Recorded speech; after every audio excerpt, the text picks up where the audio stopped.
Comcast is proud to present high school football Suburban One style as CBWS takes on the Rock from Council Rock. You're just in time for the opening kickoff. Matt Stapleton's kick goes between Zach Ingram and Dave Camburn, and it will be the Bucks on offense as they take the field, and I believe it's going to be Phil DiGiacomo, quarterback tonight.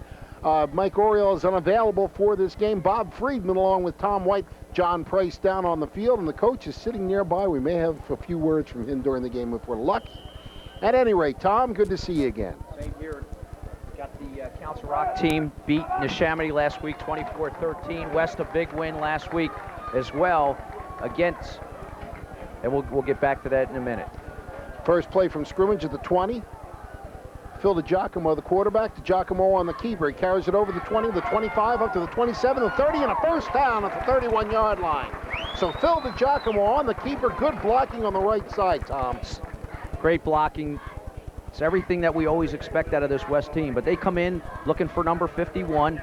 They won a big game. They played Neshaminy last week. I stand corrected. Council Rock beat a tough Truman team who's playing East tonight. And, you know, you look at this Council Rock team, it's Air Wombold. Ray Wombold comes in with Redenitsky, his wide receiver. Hodgson will catch some passes. They really got a nice team, and they've put some points up on the board. And we know West was challenged last week defensively. Let's see what that defense can come out and do tonight. On first down, ball is fumbled off the snap. Going for the ball is Phil DiGiacomo. Let's see if Rock says they've got it. They got it. So you've got a new quarterback under center. Has a little tough time with the snap. The ball's kicked around, and Council Rock gets the first turnover of the game. They'll have the ball down at the West 31-yard line. And if this is the Rock team like it's been in the past, you know, Coach Ortman likes to throw the ball a little bit.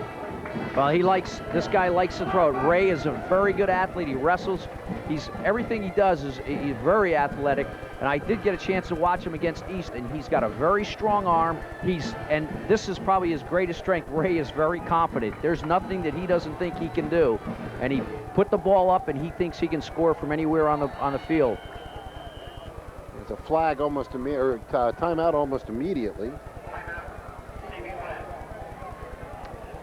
And Ray is actually wearing number 8. He's in the program as number 21, but he's going to wear number 8 tonight. Ray Wombold we're talking about. And of course, Ray Wombold, an interesting story for all you Central Bucks people. As we'll take a look at the replay momentarily, but I believe this is going to be DiGiacomo's fumble. Ball goes in there, big pile up, Council Rock taking it. But back to Ray Wombold, a well-known figure in the Central Bucks area. Well, I'll tell you what, he was a kid, was at East. Everybody that knows Ray in the community wrestled there, wrestled for John Tomlinson, and for some personal reasons decided to move to Council Rock, and he's flourished there. And John Price is on the sideline. What you got, John? Hey guys, look for Ray Wombold from Council Rock to throw a lot of posts. They like to go outside to Renitsky. He's his favorite receiver. In some games this season, he's well over 100 yards. So look for a lot of aerial attack coming from Ray Wombold. It's going to look like the Arena League. Back up top. Thanks a lot, John. Wombold, of course, the quarterback. He'll be looking for wide receiver. Corey DeForest is one of them. And he comes out to the left side. Coming out to the right is Jim Renitsky. Single setback as Council Rock likes to get that passing look, the double wing. On 1st and 10 after the turnover, man goes in motion, and it is a deep handoff to that man. He'll not get much yardage. He's carrying it was Bill Payton, but he won't get anything. In fact, he may lose a half a yard as they strung that out well, Tom. Well, Phil DiGiacomo makes a first play, forces him outside, and the rest of the defense does a good job to keep their outside shoulder and outside leg outside. They never let the back square his shoulders, and you get Camburn up there to take him down. That's the kind of defense that you expect out of West, and I'm sure they worked a lot on defense this past week. Gave him a half a yard gain on the play, make it 2nd and a long 9, single setback again. Tommy McKinstry also in on that play. Chris Coppola is in the backfield. Wombold off play action, looks, he throws it down the middle, got a man wide open down on the 15-yard line, cuts it inside, he may go, he's going to go in for the touchdown, Jim Renitsky, and for the first time this season, the Bucks, oh wait a minute, no, they're saying he stepped out at the 1. They're saying he stepped out at the 1, should hold up on that score. I'll tell you what, that's a creative little play, because what Ray did is it was kind of a delay drop back. He looked like he was going to hand off, and then he throws the ball as he lets his Renitsky clear over the middle, and his outside receiver, number 82, Rob Griffin, does a great job to turn around and make a block, which springs Rudnitsky almost for the touchdown. Let's watch this replay, Bob. As we'll take a look momentarily, but right now they are down at the 1.5 yard line. Here it is. There it is, a nice roll. He's looking, great patient as Varilla hits him, catches him in full stride. Ray is very good at that. Now watch the other receiver come back here and just chips the guy and allows Rudnitsky to get down to the 1 yard line, and Council Rock, after the turnover, is in business. Coppola, the single setback behind Wambold, who follows his line into the end zone. Touchdown, Council Rock, and the Rock has taken the lead 6-0 as we are just 10:24 to go in the first quarter. And for the first time, I believe, this season, CBWS has fallen behind in the game. And to make that Matt Hickey, number 82 for Council Rock. 82 was, Griffiths was for CBWS, so I apologize. But Council Rock, you know, a lot of times you don't get opportunities, and when you get them, you got to make good. Here, Council Rock on the extra point, Bob, is going to make it good. And with 10:24 to go in the first quarter, they've taken opportunity and made good on it. Matt Stapleton pops the extra point home. So now West, for the first time this season, will face some adversity as they trail 7-0.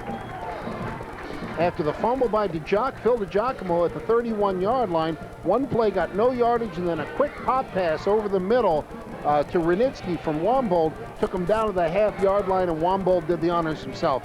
John Price, you got something down there. Yeah, I got a chance to speak with Coach Mike Ortman from Council Rock before the game. I said, Coach, what's it like preparing for a Mike Carey coach West team versus a Mike Pettin coach West team? He said in years past, you really had to prepare for all the different formations and sets. This season, it's more a question of trying to match up against personnel. Back up top to you guys. Good observations, John, as of course Mike Ortman knows this Central Bucks team well. His teams have played against them many times. One thing I'd want to ask the coach if we get into the talking to him is, do you remember that 50-41 game a few years ago? It never seemed like it wanted to end. Chris Matty on that front line, Nick Daly, Barillo up front for West. A couple guys on the Council Rock side. 17, Matt Friedman up front, 43 on a kickoff. Brandon Guess. Stapleton approaches the ball. Now he kicks a line drive last time and put it between them. This time Ingram takes it to the 10, to the 20, 25, breaks it to the left, tries to get outside. Oh, and he's tripped up, almost getting outside. But at the 26-yard line, a tackle brought down by Matt Lowen as a great shoot-top tackle. Otherwise, it looked like Ingram might have gotten a little bit outside a little bit. Yeah, Ingram, great catch to catch the ball in the air. A lot of times, we talk about it all the time, Bob. You let that ball drop, it'll kill you. Nice job to field it, get what he can. Now West has got to get back in rhythm, get that center quarterback thing going here. DiGiacomo with his back split. On first down, the pitch goes wide. And carrying the ball and getting very little yardage on the play was, looked like Patrick Jarrett. Am I right on that? Yeah, Patrick Jarrett in the backfield. Pat Jarrett playing both ways. He'll play linebacker and fullback with Phil moving the quarterback. Pat's got to be the fullback. You got Bobby Warden in there. We'll probably see a little bit of James West tonight. Jeff Johnson's coming into the game. We talked about it last week. This is a versatile West team. You might see the same formation all the time, but it can always be different players. Ingram's another guy that's explosive. Backs in the eye on second down, loss of one on the play, make it 2nd and 11. DiGiacomo with a man in motion. Rolling to the left, gets around the rush. Now he will not get outside. He'll barely get over the 25 to about the 26. So Council Rock has contained on 2 straight carries. It'll be 3rd and only back to the original line of scrimmage, make it 3rd and 10. And now we're going to have to possibly take a look at Giacomo's arms. Jerry Chance on number 10. Got a great arm. Chance did a great job on the last play. On that second play was Nick Ventrola from his cornerback spot. Stays home. He's trying to get Phil to cut it back. He does it. He's right there. Great job. And this is a big 3rd down play. Early in the game, West, not their starting quarterback. They've kind of been jostled around. And now they got to make a big play or they're going to give Council Rock the ball back in great field position. Backs in the eye on 3rd and 10. Rolling to his right, looking. He's got a man there. He's got him wide open. That's Pat Jarrett. He breaks him midfield and inside the 45 to the 41-yard line. I think there's a flag down. I believe.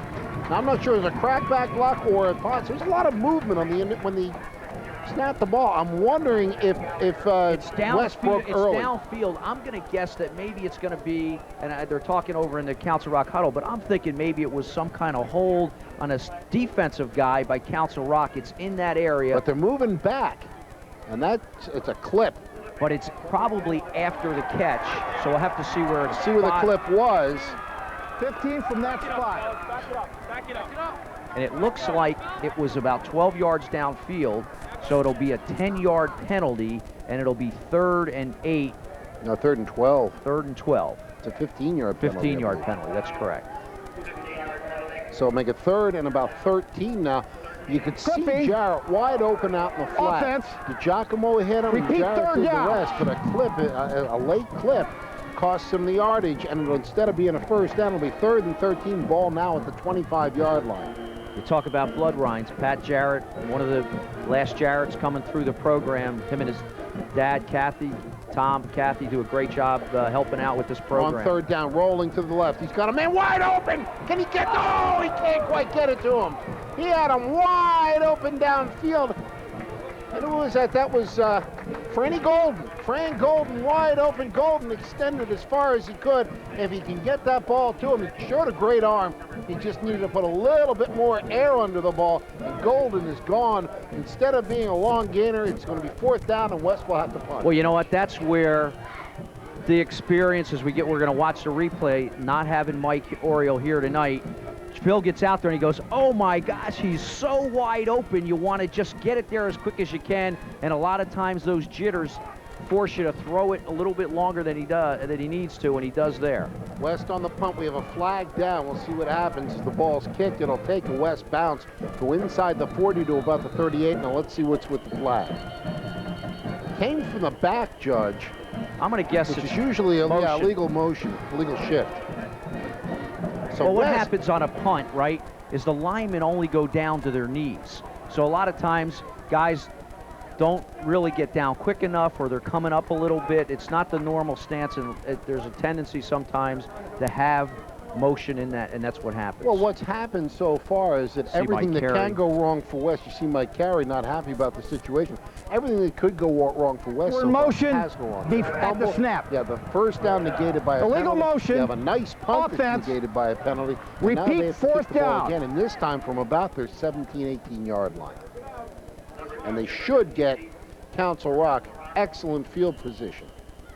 And on a last punt, the Council Rock player came very close. I think it was 37 Hodson, very close to getting a piece of that punt. Let's see. They got 2 guys out here on the outside. They have 1 guy back. I think they're coming. Snap, and here they come. He gets it away. This one's a high kick. It'll be fair caught right. Oh, and it's fumbled, and he falls on the ball. Oh, Jim Renitsky had the fair catch. He fumbled it, but they couldn't. Camberton just couldn't quite get there in time. So it'll be 1st and 10 for Council Rock, again in Buck territory, just inside the 50 at the 49. We have 8:10 to go in the 1st quarter.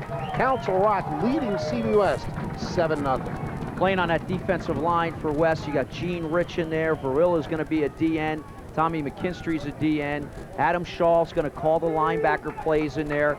Franny Golden's a corner. Also in there is Ingram, who does a great. James West is going to play safety along with Bobby Warden, and that's going to be that West defense. Look at this look from Council Rock on 1st down, straight back to pass, and I think we're going to have a penalty against Rock. But it's intercepted.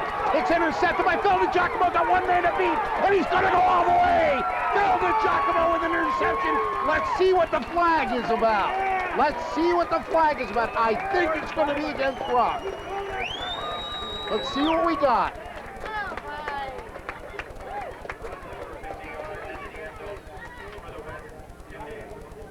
It is an illegal shift against Council Rock. Touchdown, Central Bucks West. Phil DiGiacomo stepped in. I don't think Wambold ever saw him. Yeah, he was just trying to get that quick out to his back. Ray did a great job to avoid the blitz. He had a guy in his face, sidesteps him, and then really tries to get it out there. Phil was in a perfect spot to step in front, and he took it right down the sideline, raced right by the quarterback, Wombold, and West very quickly here, Bob, gets right back in this with the defensive score. Ross will try and tie it. The kick is high. The kick is good. And with 7:59 to go in the first quarter, we have a tie ball game. Council Rock, you figure it had all the momentum going. They get the fumble recovery. They score the touchdown.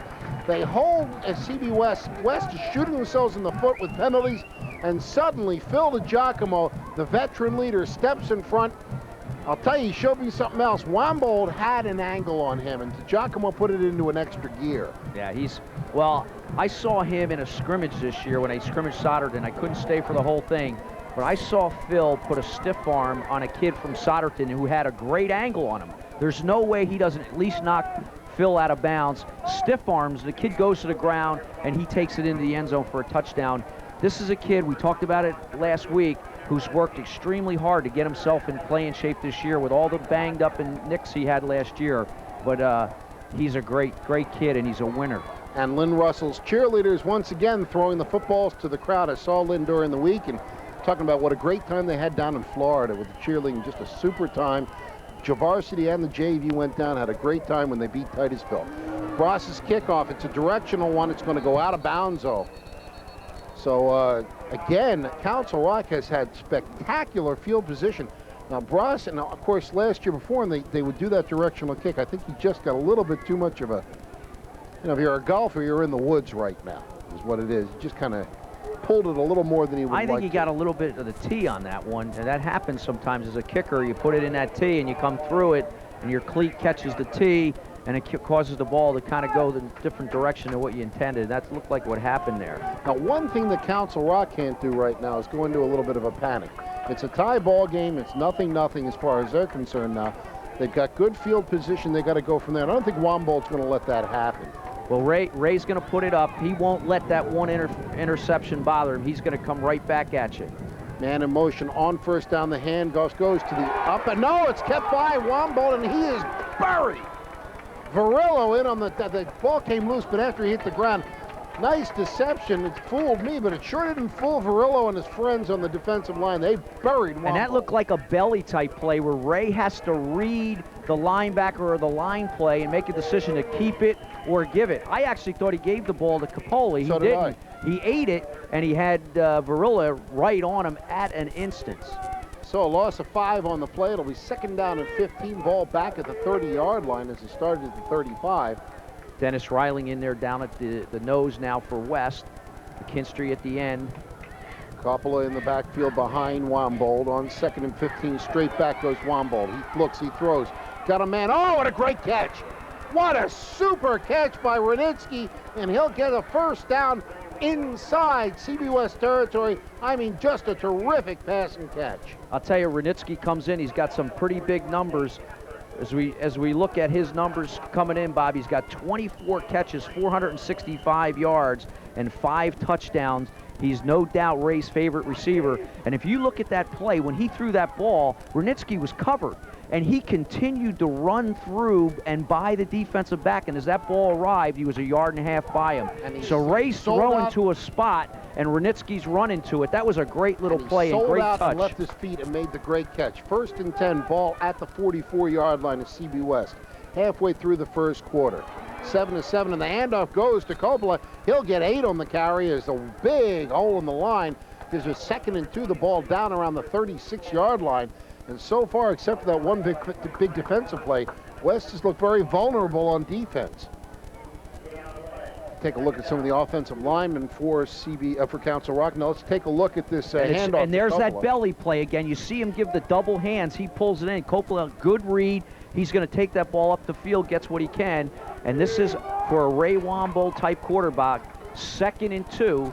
2nd and 2. This is a great passing I have been informed his name is Coppola. We'll get that correct. Thank you. Thank you from the spotters. And a heads-up play by Ray. Doesn't like what he sees on defense. He's going to call timeout, go over to talk to Coach Ortman, and West is going to come to their sideline. So here's the situation. It's 5:57 to go in the first quarter. Turnovers have played a huge part in this game so far, as Phil DiGiacomo, who's starting quarterback tonight, fumbled the second snap from scrimmage. Council Rock fell on the ball at the West 31-yard line. A 29-yard pass play from Wambold to Renitsky put the ball down at the 1-yard line, and from there Wambold took it in to make it 7-0 after Stapleton's kick. Then after West could not move the ball, they punted. Council Rock took it again, a little pass out in the flat. Phil DiGiacomo right at midfield intercepts it and goes 53 yards for the touchdown. Again, Bross's extra point makes it 7-7. And Council Rock, after a kickoff that went out of bounds, has taken the ball. A nice pass play from Wambold again to Renitsky has given Council Rock the ball down around the 36-yard line after Coppola's 8-yard run. It'll be 2nd and 2 when we take over. Bob Hahn on that offensive line with Matt Saunders. We'll get a couple of those other Council Rock players that are playing on that offensive line. Doing a good job giving Ray some pretty good protection. And had a nice block by Saunders on that run by Coppola. Renitsky in the slot on 2nd and 2. Wambold back to pass, under a rush, throws it up the middle, intercepted again! Zach Ingram, he's gonna go! Zach Ingram is gonna go 70 yards for a touchdown! Central Bucks West scores 2 touchdowns on long recoveries, and Mom is really thrilled. It's right in front of us. Zach Ingram took the ball, went 70 yards untouched for the touchdown, and Central Bucks West takes a 13-7 lead. And Zach was just real patient. He's dropping in his zone, and Ray he's trying to run a slant. I got to tell you, I think the receiver, Bob, runs too deep of a pattern. He's got to cut in front of the defensive back. He looked like he was running at him, and the ball came right there. Zach steps in front, goes 70 yards, untouched, and Bross will add one. Bross will put it up. It's high, it's long, it's good! So the best offense is a good defense, and so far the defense has been the offense for CBW West, who now leads 14-7 on 2 long interception returns. Let's see if we got a replay on this, as the crowd is having a good time. They see Wambold, he can see it. You're right, the receiver was going to curl in, and I think they got mixed signals, and here goes Ingram. Goodbye. Zach Ingram, 70 yards for the touchdown. Central Bucks West takes the 14-7 lead. I just really think it was a great play by Zach Ingram right there in his man coverage. I don't think the receiver ran the right route, or Ray didn't know what the route was, but they weren't communicating, and that's what happens. Well, what Ingram did, he did a good job of reading Wambold's eye. You should take a look in the backfield. You see where the quarterback is. He didn't look off the ball. He came back to throw. Ingram dropped back perfectly into position, caught it eye high, and he made no doubt about it. Sometimes you got a pass that good to you, you just start to run before you got it. He was smart, and he handled the ball beautifully, took it all the way back, and once he caught it, you knew if he did, as long as he kept his feet, he was gone. Bross with a high, short, directional kick again.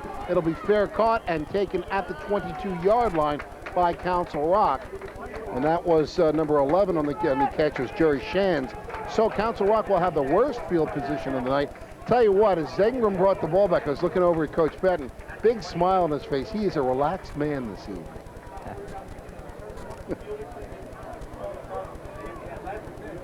So we have 5:43 to go in the first quarter. Central Bucks West with a 14-7 lead. But again, you can't sit back because, you know, you've got Renitsky with the great hands, and you got Wambold who can deliver the ball. Coppola in the backfield. Strong side left look. On first down, some movement.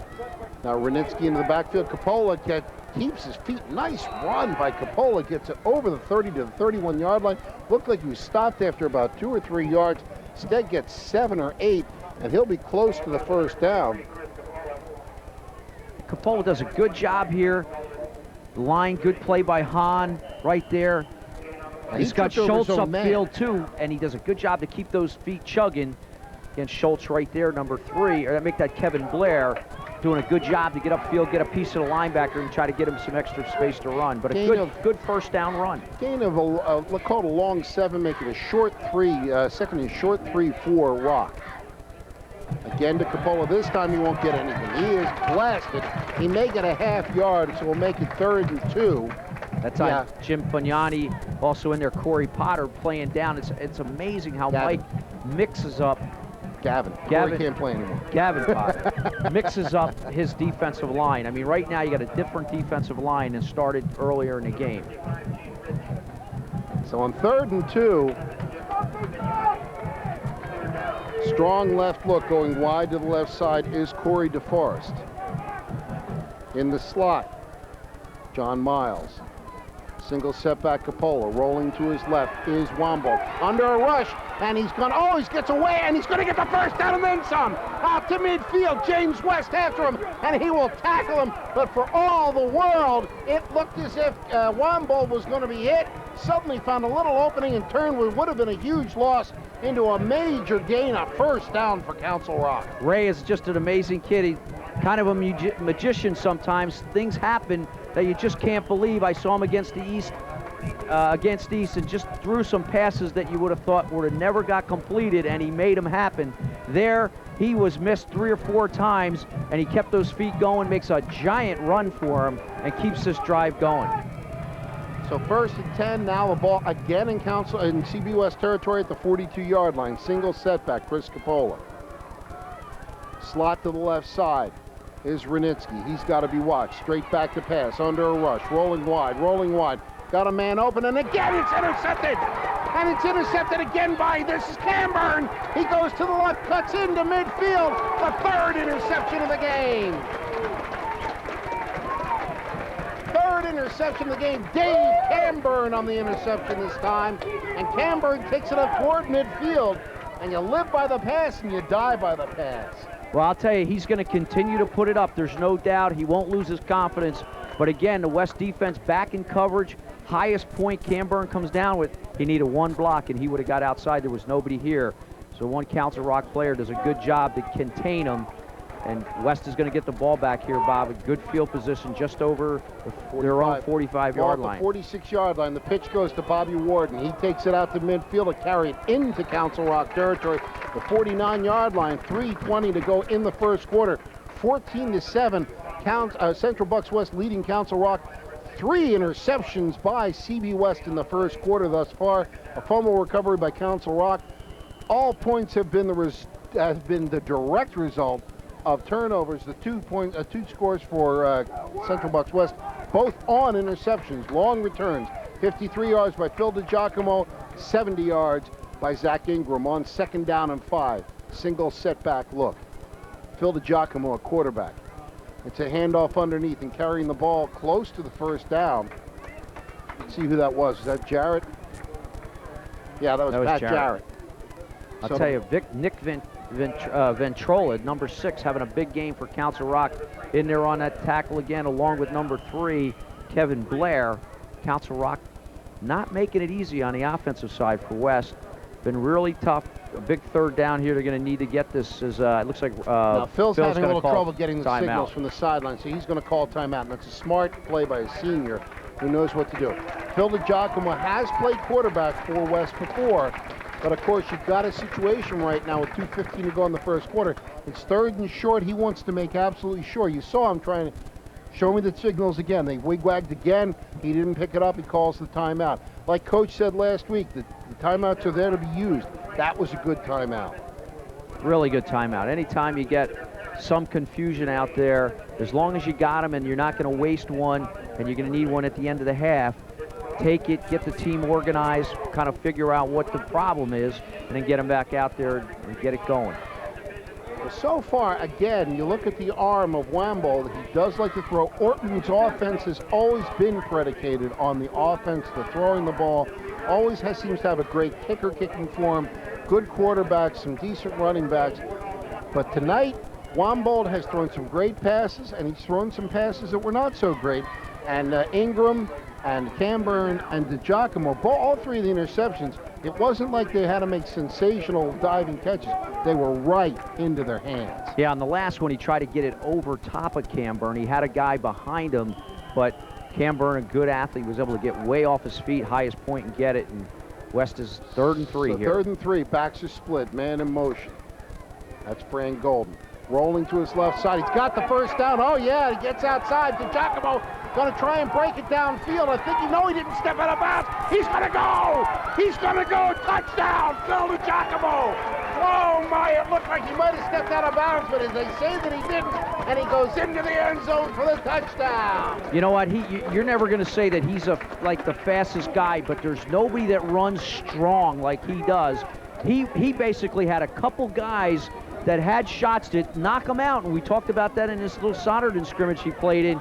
He just got outside and denied the defense to try to tackle him. And how he gets into the end zone, just amazing. Phil DiGiacomo, a touchdown on the offensive side and the defensive side, and Bross here to put him ahead 21-7. It's good, a 47-yard touchdown run by Phil DiGiacomo. Let's take a look at it again. I'll tell you, it looked like he stepped out of bounds at least once, but they said no, and I'm not complaining, but I'm just telling you, he looked like he was very close to the sideline, but I'll tell you, you're right. He turns the speed on. He gets a nice block. He'll come around. Franny Golden, nice little block there. And here's Philly. Ball in the outside hand. He's going to run tough here. Now he's going to get along the sideline. Here he gets outside of Hodson here. He's on the sideline. He's right close. Down the side. Guy misses there. Antunes does a good job right there not to clip or do anything. Actually gets in the way of the guy, and Phil gets in the end zone. He's looking back saying, hey, I'm in. Touchdown. Yeah, he's looking back saying, did I step out? And they see the hands go up. Okay. So it's 21-7, so the first offensive touchdown of the game for CBWest, and all of the touchdowns have been, for CBWest, have been of the spectacular nature. 62, John Arsenault is that guy that played on the Warrington team. Good little guy, one of the strongest kids on the team for West, really worked hard as a senior to get into this lineup. Johnny Arsenault, good to see you doing a great job out there. 21-7, Central Bucks West with the lead. Kickoff by Bross, again high. It's going to be handled and returned this time at the 20-yard line. Breaks it through, and he runs into a slew of people at about the 30-yard line, as that was taken by Shands, Jerry Shands. And it is there that Council Rock will take over, now trailing by 2 touchdowns, 1:56 to go in the first quarter, 21-7. West leading the Rock. Jeff Moberg on the tackle for West on a kickoff team. Does a good job, stays in his lane. Comes down and puts a hit on him. Now it'll be interesting to see what Ray does here. He's been a little wild. He's thrown some very good passes, but 2 we know of very bad passes, and 3. This is a good football team with a good quarterback. Yep. They will come back. Capola, now you see Womble, he wants to make sure everything's in the right way now. Now he's ready to go. Renitsky almost starts in motion, now he stops, now he goes in motion. The handoff goes underneath to Capola. Capola will get about 2 yards. I'll tell you what impressed me, Womble on that run, first he did, on that long run on the 3rd down play. The thing that I was going to mention, he made one of the West players leave his feet. Pumped, made him leave his feet, and then was able to cut inside, break a tackle, show a little bit of strength, and then showed speed to get downfield. He's a good athlete there. Adam Shaw and Reiling on the tackle as Reiling's going to come out. In comes Bobby Warden. They're going to give you that kind of umbrella package that they play. 2 deep safeties, and they got basically 5 linebackers across, so they got like a 4-7 defense out there. Passing look, Womble. This time he's going to get out. This time he will not get outside. His number 55 on the play. Gene Rich. Gene Rich makes the play. And did a good job, you know, as Ray's sprinting out. It's just kind of a half roll out there. Rich does a good job to not let him get outside. Just keeps outside contained. He's got that in his head because that's what coaches teach you all week. And Womble runs right into him, and he brings him to the turf. Loss of 8 on the play, make it 3rd down and 16, 45 seconds to go in the first quarter. Central Bucks West with the 21-7 lead after falling behind 7-0 early in the game. Womble strolls up to the line, calm and cool. He surveys his offense and sees what he's got on defense against him. Single setback, double wing. Going to be a pitch, and it's going to be a throw off the pitch. Throwing the ball, it's going to be, oh, what a great defensive play. Oh, what a super defensive play by Fran Golden as that ball was delivered beautifully out of the hands of Matt Friedman. It was intended for Mike Hodgson, and I'm telling you, Golden was not fooled 1 second. He was golden. Let's be Fran about it. Well, now, you know, we haven't really had an opportunity to see this year, but you got 2 really dynamite punt returners back there for West, Camburn and DiGiacomo, and we know we've seen some excitement out of this from Mr. Excitement. Yeah, Adam Rysell will try to kick it away. He gets a high one. and it will be Camburn taking it out his 39-yard line to the 45 to the 50. He'll break it out over midfield as he'll get it back into Council Rock territory. So Camburn takes the ball and takes it inside Council Rock territory, where with 7 seconds to go in the first quarter, it will be CBWS ball again. That offensive line coming out on the field, you got Nick Daly, you got Gene Rich in there, Justin Otten, some of the big guys for West. Josh Sands also in there on that offensive line. And we said John Arsenal. So there's that offensive line out there for West. These guys work hard. This should be the last play of the first quarter. Backs are in the eye. Camburn is slotted to the right side. On first down, handoff underneath goes to Pat Jarrett. Almost breaks it, gets close to a first down to the 39-yard line, and that will be the end of the first quarter as the clock will run out. Central Bucks West with a scare early, but comes back with 2 huge interceptions, a big touchdown run by DiGiacomo. And at the end of the first quarter, you see the Comcast scoreboard showing you West 21, Rock 7. As Tom, West was a little bit wobbly early, seemed to pick it up. They had the fumble, they had the penalties. It just seemed to go in Rock's way. And all of a sudden, Phil DiGiacomo steps in front of a pass 45 yards the other way for a touchdown. Rock comes back, tries to move. Again, another pass intercepted by Zach Ingram, 70 yards the other way. It's 14-7. Again, Rock comes back. Again, another interception. And again, DiGiacomo on a 3rd and 2. Cuts around the left side, gets a great block from Frank Golden, and goes all the way 47 yards for a touchdown. So a big first quarter, and again, Central Bucks West will have a 2nd and 1 as they open the second. And I'll tell you, the other guy that's I really like in the mix here is Pat Jarrett. Pat Jarrett, another kid that's a senior this year, has overcome some injuries and some personal things that he's really been challenged by. And I tell you what, I give him a lot of credit for fighting back. He's in this line. He's doing whatever he can. He's playing linebacker. Tonight they say, hey, you're going to be a starting fullback because we have a change out there. And he's run the ball well. He almost broke that last run, one more block, and he breaks it all the way. So there's a guy, a senior, that you got to take your hat off to. So 2nd and short. Now let's see if they just go to Jarrett or carry it themselves, or they try a little bit of a pass play. It's all in tight, like a running play. And I think that we're going to have I think Zach may have gone just a tad early on the play. I got a funny feeling there was a pass coming there. Dead ball, encroachment, defense, first down.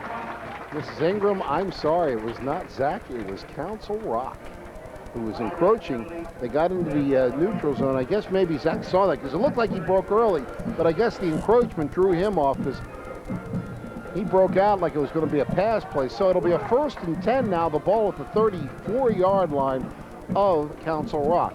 Jackie Vesey in there on defense, Nick Freeling on defense for Council Rock. On 1st and 10, handoff goes. No, it's a pass play. Wide open, and Ingram. Can he get it? Touchdown, Zach Ingram! 34-yard reception and a gorgeously thrown ball by Phil DiGiacomo of superb play action. DiGiacomo looked like a veteran quarterback on that play. Well, there's where the running of Pat Jarrett really helps because they fake into the line. He's taking that belly. Everybody's biting on that. Phil, nice job rolling to his left, not his natural side, and gets a lot of air under it. Let Zach, with his speed, run under that for a touchdown. He had the guy beat by 3 yards. Much similar to the play he had earlier, only this time he did it. He put the air under the ball. Ingram runs under the ball with his sure hands, 27-7. Bross out of Phil DiGiacomo's hole will try to make it 28. Kick high, the kick long, the kick good. And with 11:52 to go in the second quarter, it's 28-7 CBWest. John Price has somebody on the sideline. Who you got there, John? Hey guys, I have the CBWest student managers, the head managers, both seniors. Cynthia Pagano to my left, Jen Tesno to my right. Cynthia, what do you enjoy about being a student manager for West? I love it. The guys are so much fun, and we get to have so much fun in the games. You get a great working experience. You get a lot of, extracurricular activities. So great here at West, and CBWest football is just a great program. Who are some of the other managers that work with you guys? We have Blythe, and we have Mindy, and we have Jen Tesno to my right. We have Amanda Stillwagon, and we have Danielle Lightcap. Jen, what is difficult? What kind of work is put in so that you guys reap the benefits of enjoying the operation? We put in so much work. We're here every day after school till about 7 or 8 o'clock at night. We're here weekends. We start our work in January. We go right through the season. Usually lately it's been till about December. And it's a lot of fun, but it's a lot of hard work. So when did you guys start the season? Your season, your part. When did you guys start getting ready? We hand out equipment officially in May. Then we're here throughout the summer, almost 3 times a week. And then, you know, camp starts middle of August. Thanks for joining me, guys. There's a lot behind the program here at West. The team is just a part of it, but these guys are a big part of it as well. Back up top. And leave it to John Price to find the beauties on the field. John, your next assignment, I want you to talk to the West cheerleaders. We have to have our annual cheerleader conversation. So John Price, find yourself some cheerleaders. I know it's a tough job. He has the toughest job in football, I'm telling you. It's a great job. Talking to the cheerleaders and telling you, he gets down there. I get to stand next to you the whole game. Of course, then again, you get to stand next to me. Short kickoff was fair caught at the 41-yard line. And Rock, who's had pretty good field position most of the game, will have it again, but now they trail 28-7. Backs are in the eye. Handoff goes underneath to Coppola. Coppola breaks a tackle. He'll be close to the first down. He hits that hole really quickly. You got to love that play. He's run it well tonight. There he's going to be just short of a first down. He's going to get 9 yards. You got to love his explosion off the ball. Does a good job. He's running behind number 66, Scott Egan, who gets a nice little block in there on the tackle and the linebacker, and Coppola runs up in there for a nice gain. Now with a free one here, you wonder if they'll do a little play action possibly and try and pop one here. Second and less than a yard to go. The ball inside the 45-yard line. Excuse me, the 50-yard line at the 49. Backs are in the eye. No foolishness here. It'll be a carry by Wombold, who breaks away, and he gets inside the 40 to about the 38-yard line. Good deception. Well, I'll tell you what they run. That's called a midline play, where you're going to fake the belly, and it's a reverse keep by the quarterback in the 1 or 2 hole. Now watch this. Is very deceptive. He's going to play back there. He just takes the ball and comes back the other way in the opposite hole. Ray does a nice job. He runs over the referee, switches the ball, other hand, and it's a nice deceptive play. That's Coach Techman, who came over from Archbishop Wood, who run that midline option. That's what that is. That's a very tough play for a defensive line to defend, because you're very hard to find the ball. Ball at the 39, 1st and 10 for the Rock after a first down. This time the handoff goes to the deep back, and carrying it for about 4 yards will be Bill Caton. So Caton in there now takes the run. He'll get 4 yards, make it 2nd down and 6. They're getting a good amount of yardage on first down. They've runs. gotten very good yards on first down there. That time Coppola does a good job to lead up in the hole. Caton gets up in there, gets his 4 or 5 yards. Now on 2nd down again, you're going to look for Air Wombold here. He's going to probably look for Rudnitsky. Remember, he has Hodgson, who he likes. Well, he likes to roll out. There's no two ways about it. He does like to roll. So let's see. He's got a long side left, wide side left. Let's see if he tries a little bit of rollout action here. Or he just wants to stick it into Coppola's stomach, because that's worked on the belly series so far. 2nd and 6, ball at the 35-yard line. Backs in the eye, long count.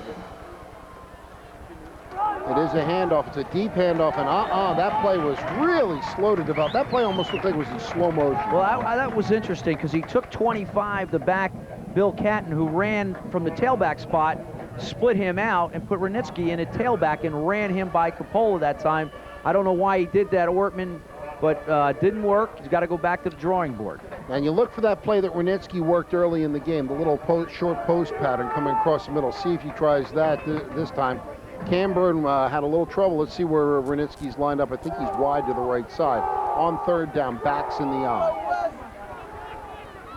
Wombold straight back to pass. Looks, he's got a man. He throws long, and they're just missing signals there. That looked like it was going to be a timing pattern. He had a man down there. It was Corey DeForest, and DeForest just pulled up. I don't know if he thought it was a stop and go, and Wombold may have audible for a fly, but they didn't get the signals right, and that's what's been happening a few times. Those interceptions were as a result of that as well. I think what he wanted to run there is he wanted kind of that hitch.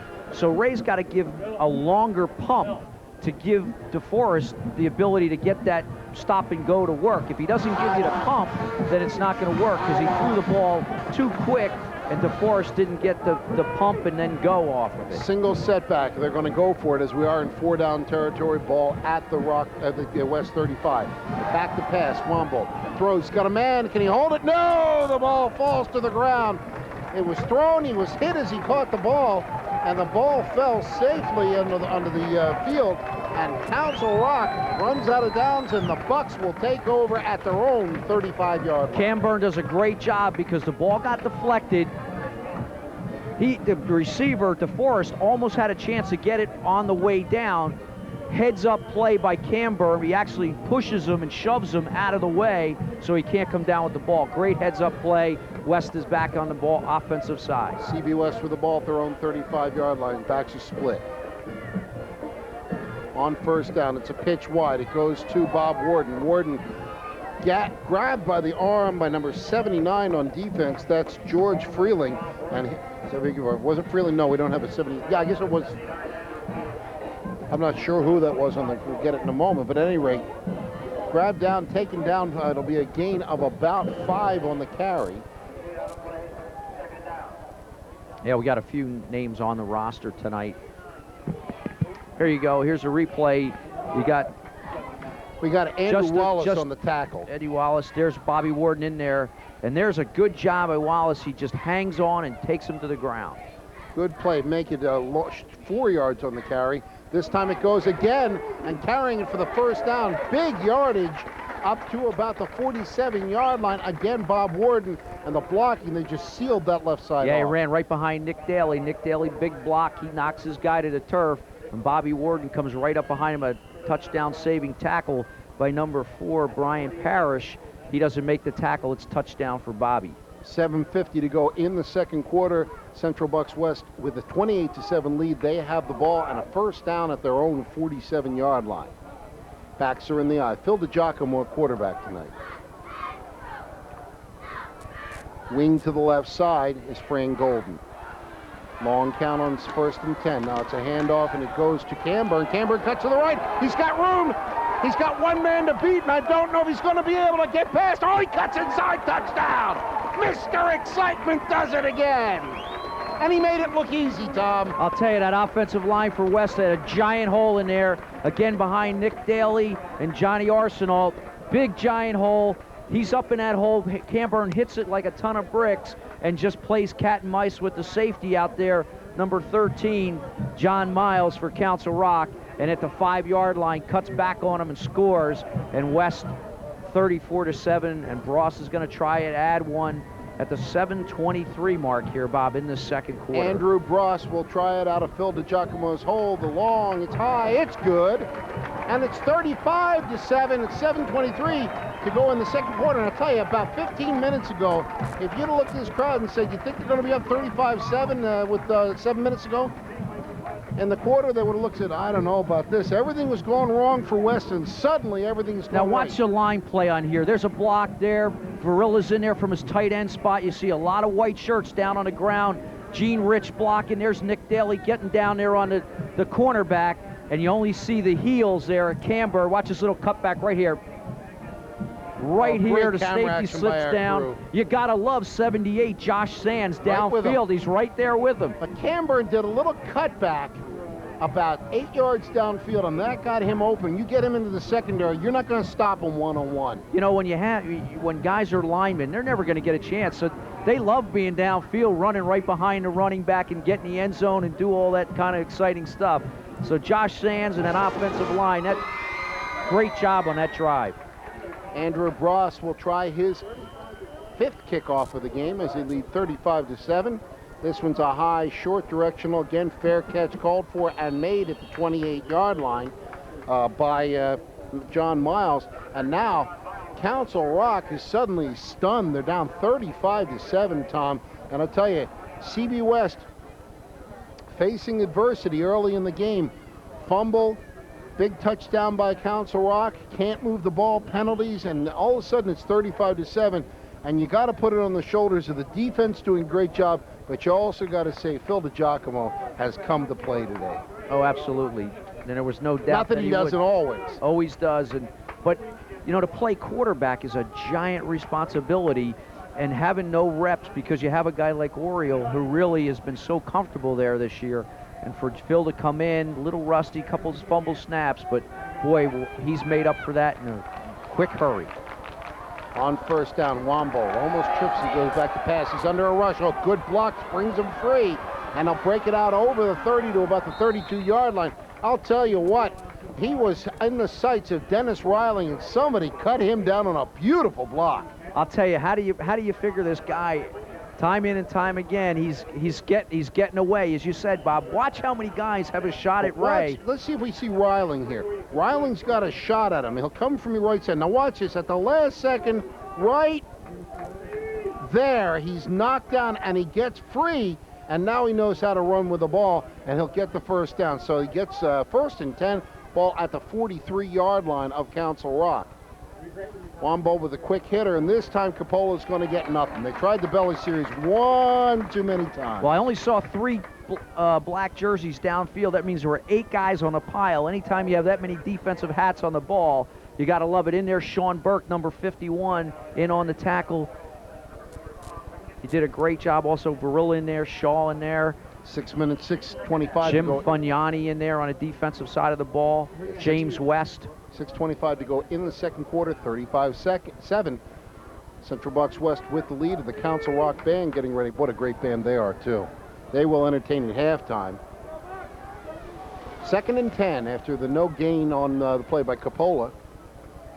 Backs are in the eye. Back to pass, short drop, now rolling to the left. Throwing deep, he's got a man open. Can he get to him? No, he turned all the way around. And it just was thrown inside. And again, the communication just didn't appear to be there. Looking outside was Miles. The ball was thrown to his inside. It's an incomplete pass. Plus, he had 2 guys down there. West was there in coverage. So was Franny Golden, also back. But Miles had made separation. Ingram as well. He was open on the play. A pass downfield that goes to the outside. He's got it as it was. Miles had to do a 180 and could not come up with the ball. So make it 3rd down 10. Ball still resting at the 40, we'll call it the 42.5-yard line of Council Rock with 5:57 to go in the half. Ingram will come out here on DeForest. James is a single safety. Backs again in the eye. Play action, rolling to his right, throwing the ball. Is it caught? Let's see if they're going to give him the catch on the play. Looks like he caught it, but the referee's saying no. Now he said he caught it, but he was out of bounds when he got the ball.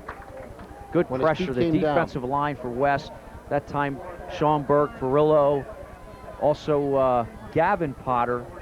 A lot of pressure on Ray, and you're starting to see them really start to wear down. As you know, as the score gets higher and the deficit gets bigger, it's only natural for the team to let up a little bit, and you're starting to see Council Rock just a little bit anyway on that offensive line. Seeing that pressure for West starting to take effect. On 4th down, Adam Rizel will punt the ball away from his own 30. High, nice spiral. Will drive to Giacomo back inside the 20, and he'll go out of bounds at about the 15, 16-yard line.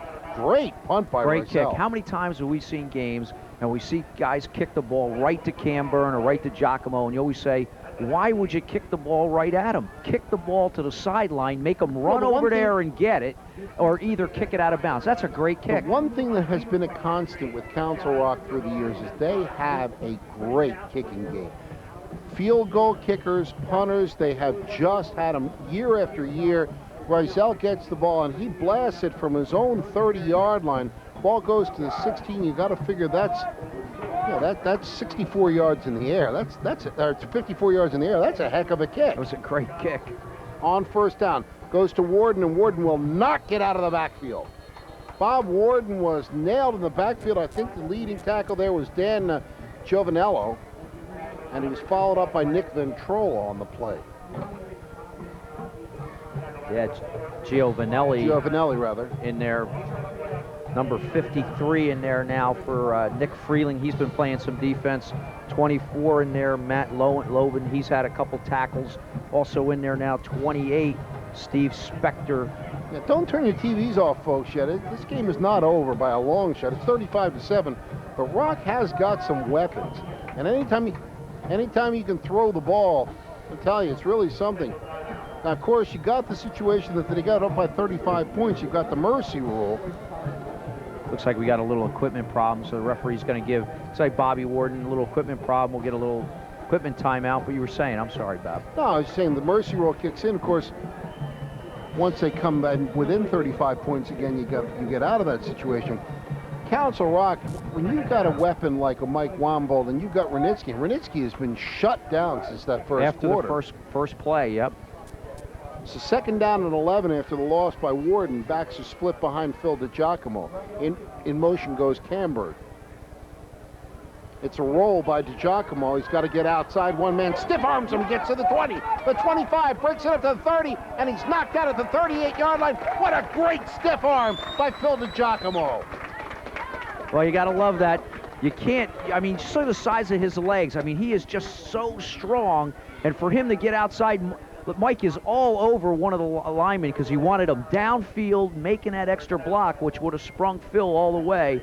But a great run. It just shows his leadership and his confidence in his ability to get outside and dare guys to make the tackle.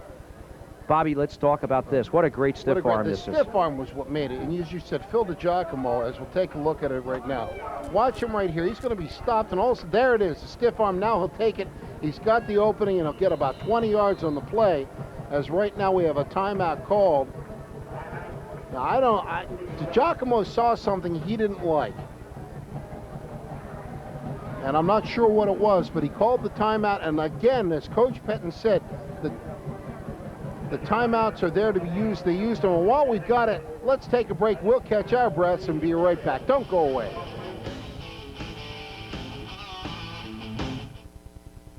So speak to me like the wind outside.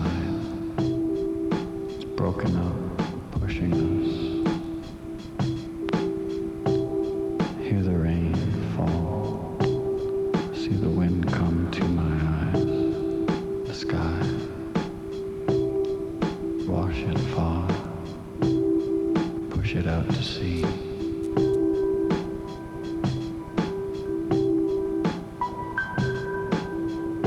I watch it lift up to the sky. Bureau of Land Management Wilderness belongs to all of us. Sadly, 2/3 of it is gone forever. This is Robert Redford asking you to help us keep the rest free.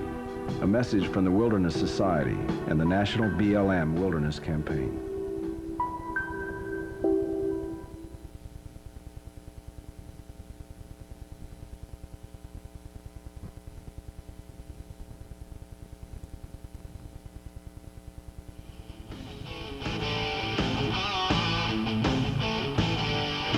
And we are back at War Memorial Field, Doylestown, Pennsylvania. Suburban 1 League football, West against the Rock. Bob Friedman, Tom Waite, John Price. We have a 1st and 10 after a nice run by Phil DiGiacomo. On 1st down, I'll hand the ball to Patrick Jarrett. He does well to get back to the line of scrimmage and then get about a yard beyond that. Patrick Jarrett running hard, but I'll tell you what, the Rock defensive line did a good job in getting in on him in the backfield. I'll tell you, Giangelo absolutely does a great job. Great call by the defensive line, the coordinator. He stunts him right into that hole. Gianello's right in there as Jarrett gets the ball. He almost gets the handoff. Now he's going to go off as it's 2nd and long. They're going to bring in their nickel package right now as Council Rock. But I got to tell you, I don't know that West is going to put the ball in the air. I think you're going to see a ground attack here which is now James West and Bobby Warden. Backs are in the eye. It is West and Bobby Warden in the backfield. On 2nd down, rolling out. Well, it looks like he's going to throw it. He finds West wide open, gets it up to midfield, over midfield, cuts it to the left, cuts it inside the 35 to the 30-yard line. James West, they passed him, but it was a safe kind of pass. It was the same pass they threw to Bobby Warden earlier in the game, and it was as open then as it was before. And there's a kid we talked about, James West. He's a kid that could probably start on any team anywhere in the state. Tremendous athlete, is only a junior, and he'll be one of the stars of this team next year. But I'll tell you what, there he is, just underneath in that little soft roll. Phil finds him. The other back out in the pattern does a nice job to come back and make a block. I think that was Jeff Johnson who did that, sprung James for another 10, 15 yards.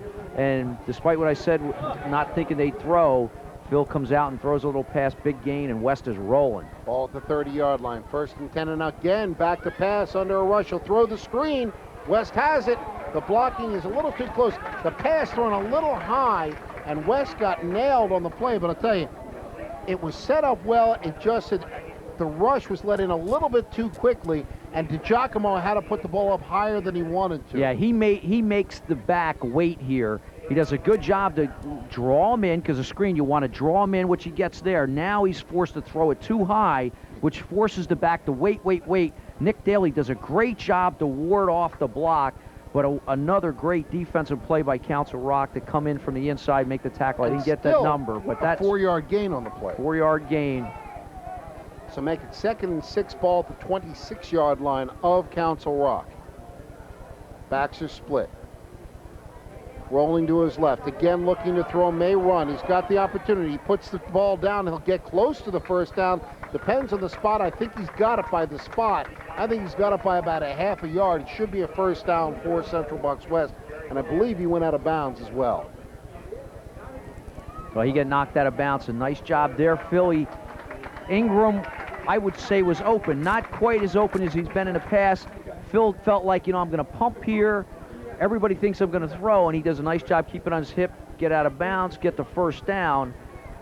And West is really rolling. As you said, Bob, they score again with 1:58 and running here. Actually, standstill 1:58. I'm looking for Warden to carry the ball in this play. You're talking about the mercy rule if they score again. I'm looking for Warden. This play does not work well. I think this time West moved too quickly. The center didn't snap the ball. If you noticed, everybody else was moving, and Phil was waiting for the ball. There's nothing more embarrassing for a center. Dead ball, false start, offense. Repeat. Now what first happens down. is when you're a center, and I have been a center, when you forget the snap count, you're the center of attention. Yeah, you are the center of attention because you're standing there holding the ball and everybody else is moving.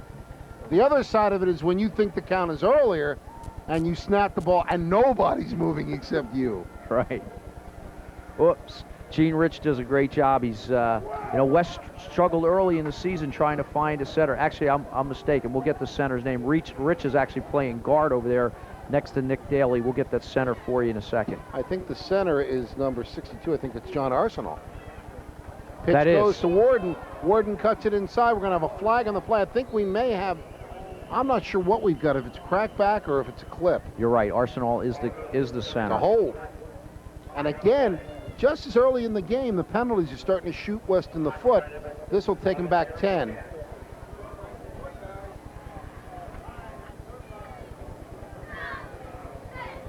And referee wants to talk. He wants to make the call. Let's see. Holding, offense, first down. Still first down. We have 1:51 to go in the quarter, but now it's first and forever as they'll take it from the point of the hold, which was in the backfield. The ball will move back to the 41-yard line. To get a first down, they got to get to the 9. So it's 1st and 32. Well, in comes their passing package because Barilla at tight end comes out. Zach Ingram's going to come in.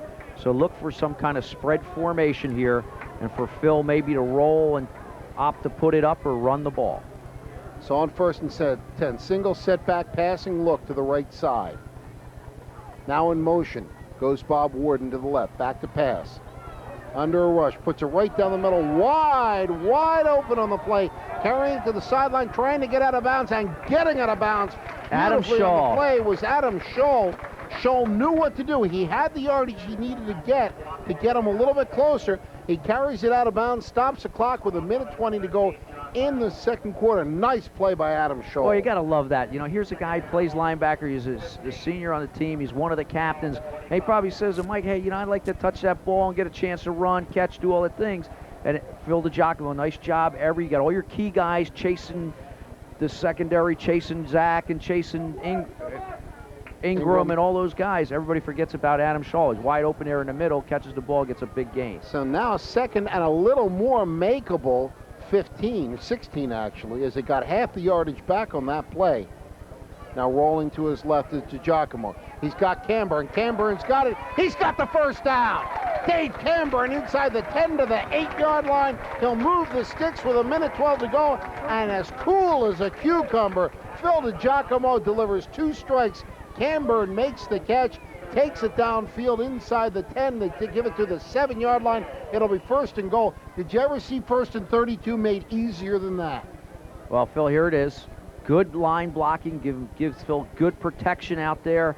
Just a soft roll, doesn't make it hard, just gets the ball there to Camburn, does a good job. He's got a little stiff arm working there himself and crawls us and gets himself that 1st down. West is in business. 1st and goal. Pass to the right side, caught. 1-on-1 to the 5, to the 3, to the 2-yard line, and brought down on the play is Jeff Johnson.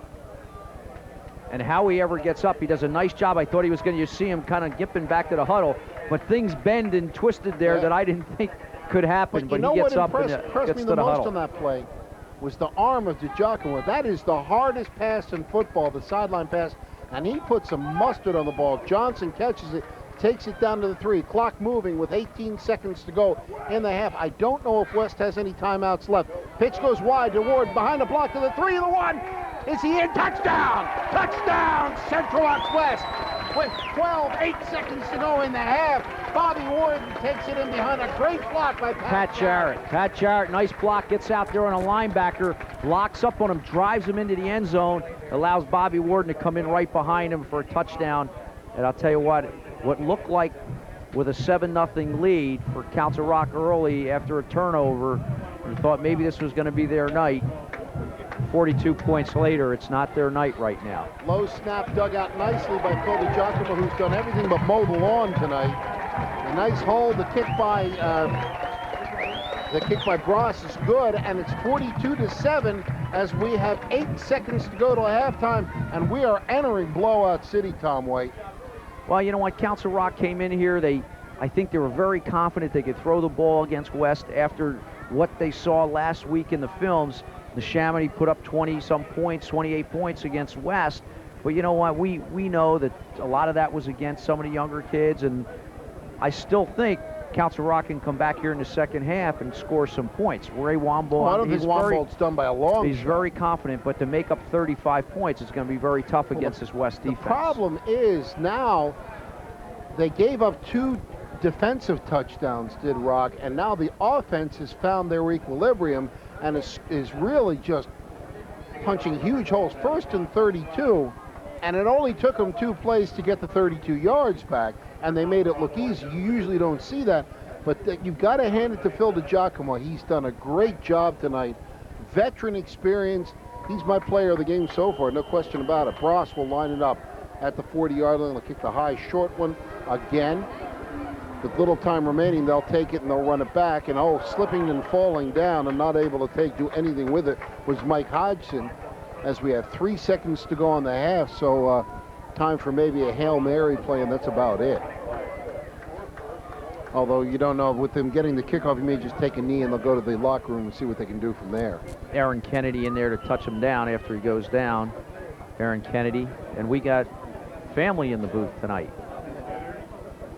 Got senior and junior in the booth tonight. Hey, we may get the second half off. We'll just give them both the headsets. There you go.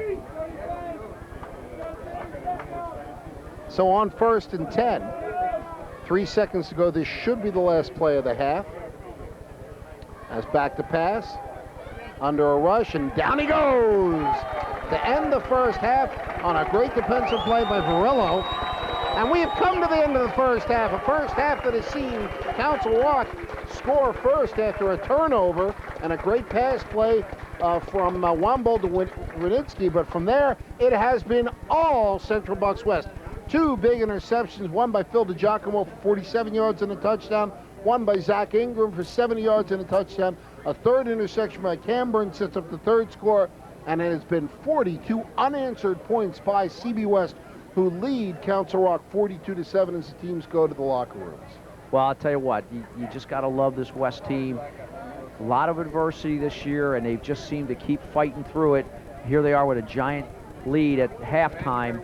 Came in missing their starting quarterback tonight, Phil DiGiacomo. A little rocky start, but he shows his veteran leadership. and he's just backed by so much experience with him. You look at Zach Ingram, you look at Pat Jarrett, the offensive line with Nick Daly and Johnny Arson all up there doing a great job. This team is pulling together at a night when, you know, people would have thought, you know, we're missing our quarterback. It might have been a tough night, but this is a great team, you know, and it's well coached. The one thing I want to point out, we talked about it briefly, and I want to go into center play because a lot of people who haven't played the game don't realize. They think center's just going to snap the ball back to the quarterback and block. Center calls the offensive line signals. He's the one who scopes out the defense. He's the one who will call the blocking schemes on the offense. You'll get up to, you hear the line of scrimmage, you hear the center calling out as much as the quarterback does. Wants to make the play and make things happen. And I'll tell you what, Arsenault has really anchored that offensive line as well as any center that you're going to have. You know, he's not the biggest center they've ever had over the years because West has had some really big linemen, but Johnny Arsenault, his heart is as big as anybody's out there. You know, you had him, Nick Daly, Josh Sands, these kids, Otten, with Varillo at the end, they're doing a great job. And a lot of times you look at Phil DiGiacomo and you look at Cam Byrne and West. If you don't have those 5 guys up front, it's not going anywhere. Gotta have the horses for the ponies to run. So the Council Rock Marching Band, the incomparable Council Rock Marching Band, gets ready to take the field to entertain this crowd at halftime. Score, CB West 42, Council Rock 7. We will take a break, but don't you go away because we are coming right back.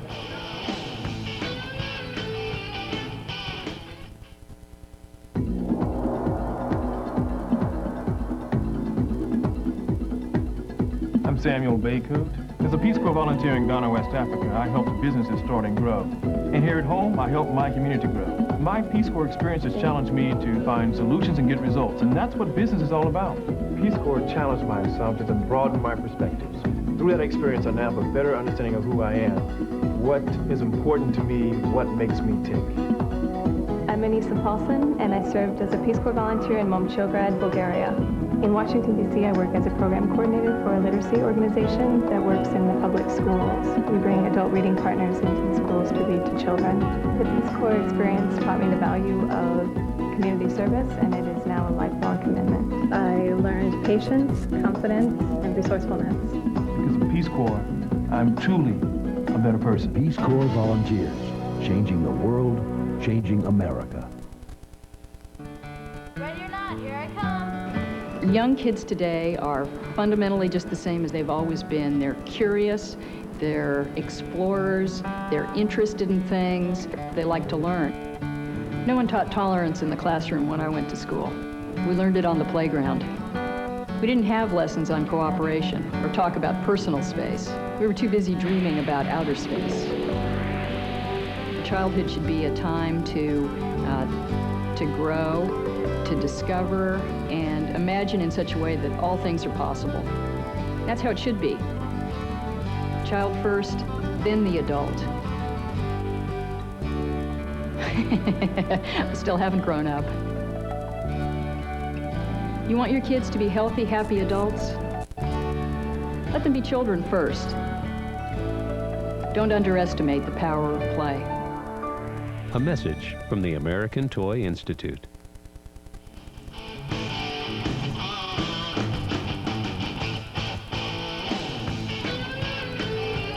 And we are back at War Memorial Field. Bob Friedman along with Tom White and John Price on the field. John, you got field conditions. It was a little bit slippery and slidey along there in the first half. Exactly right, Bob. As a matter of fact, it's reminiscent of last week, if you'll remember, the second half of the game. There was a lot of sliding. This turf, as is what happens in October, in the fall here in Pennsylvania, starts to get very wet. We started to see it a little bit in the end of the first half, and I think we're going to see a little bit more of it in the second half. Back up top to you guys. And we are back ready for the kickoff. I have Luann Ingram, one of the happiest PO people in the stadium tonight. Luann, who's your favorite football player in West? Well, tonight it has to be Zach Ingram. You know, it's his 18th birthday today. It is. Happy birthday to Zach. What a way to celebrate. Hey, Two touchdowns. I'm as proud as any mother could be on Mother's Night at CB West. And you're feeling a lot better than you were 18 years ago tonight. Definitely. I would say so. Thanks for joining. You do such a great job with the Parents Club, and wanted to thank you for everything. Thank you. Had a wonderful time at the banquet. It was really special. Thank you. Maybe we'll see you again this year. We will hope to do that. Enjoy the game. Thanks a lot. Good job. Luann Ingram joins us for a minute. And Dad's Dad had some comments. We're having a good laugh here. It's 42-7 as the kickoff is taken by Council Rock. Now here's a situation. When play starts, it's a 35-point lead, and when play starts, it's under the PIAA second-year rule, the mercy rule. The clock will continue to run as long as the lead is 35 points or more. So what will happen is, right now, it will continue to run. If Rock scores, then it'll go back to the regular clock situation. So 1st and 10. Wambold, Ray Wambold, the quarterback. He's off the option. He's gone nowhere. He's gone nowhere. As on the play, a beautiful play by Clay Lepley.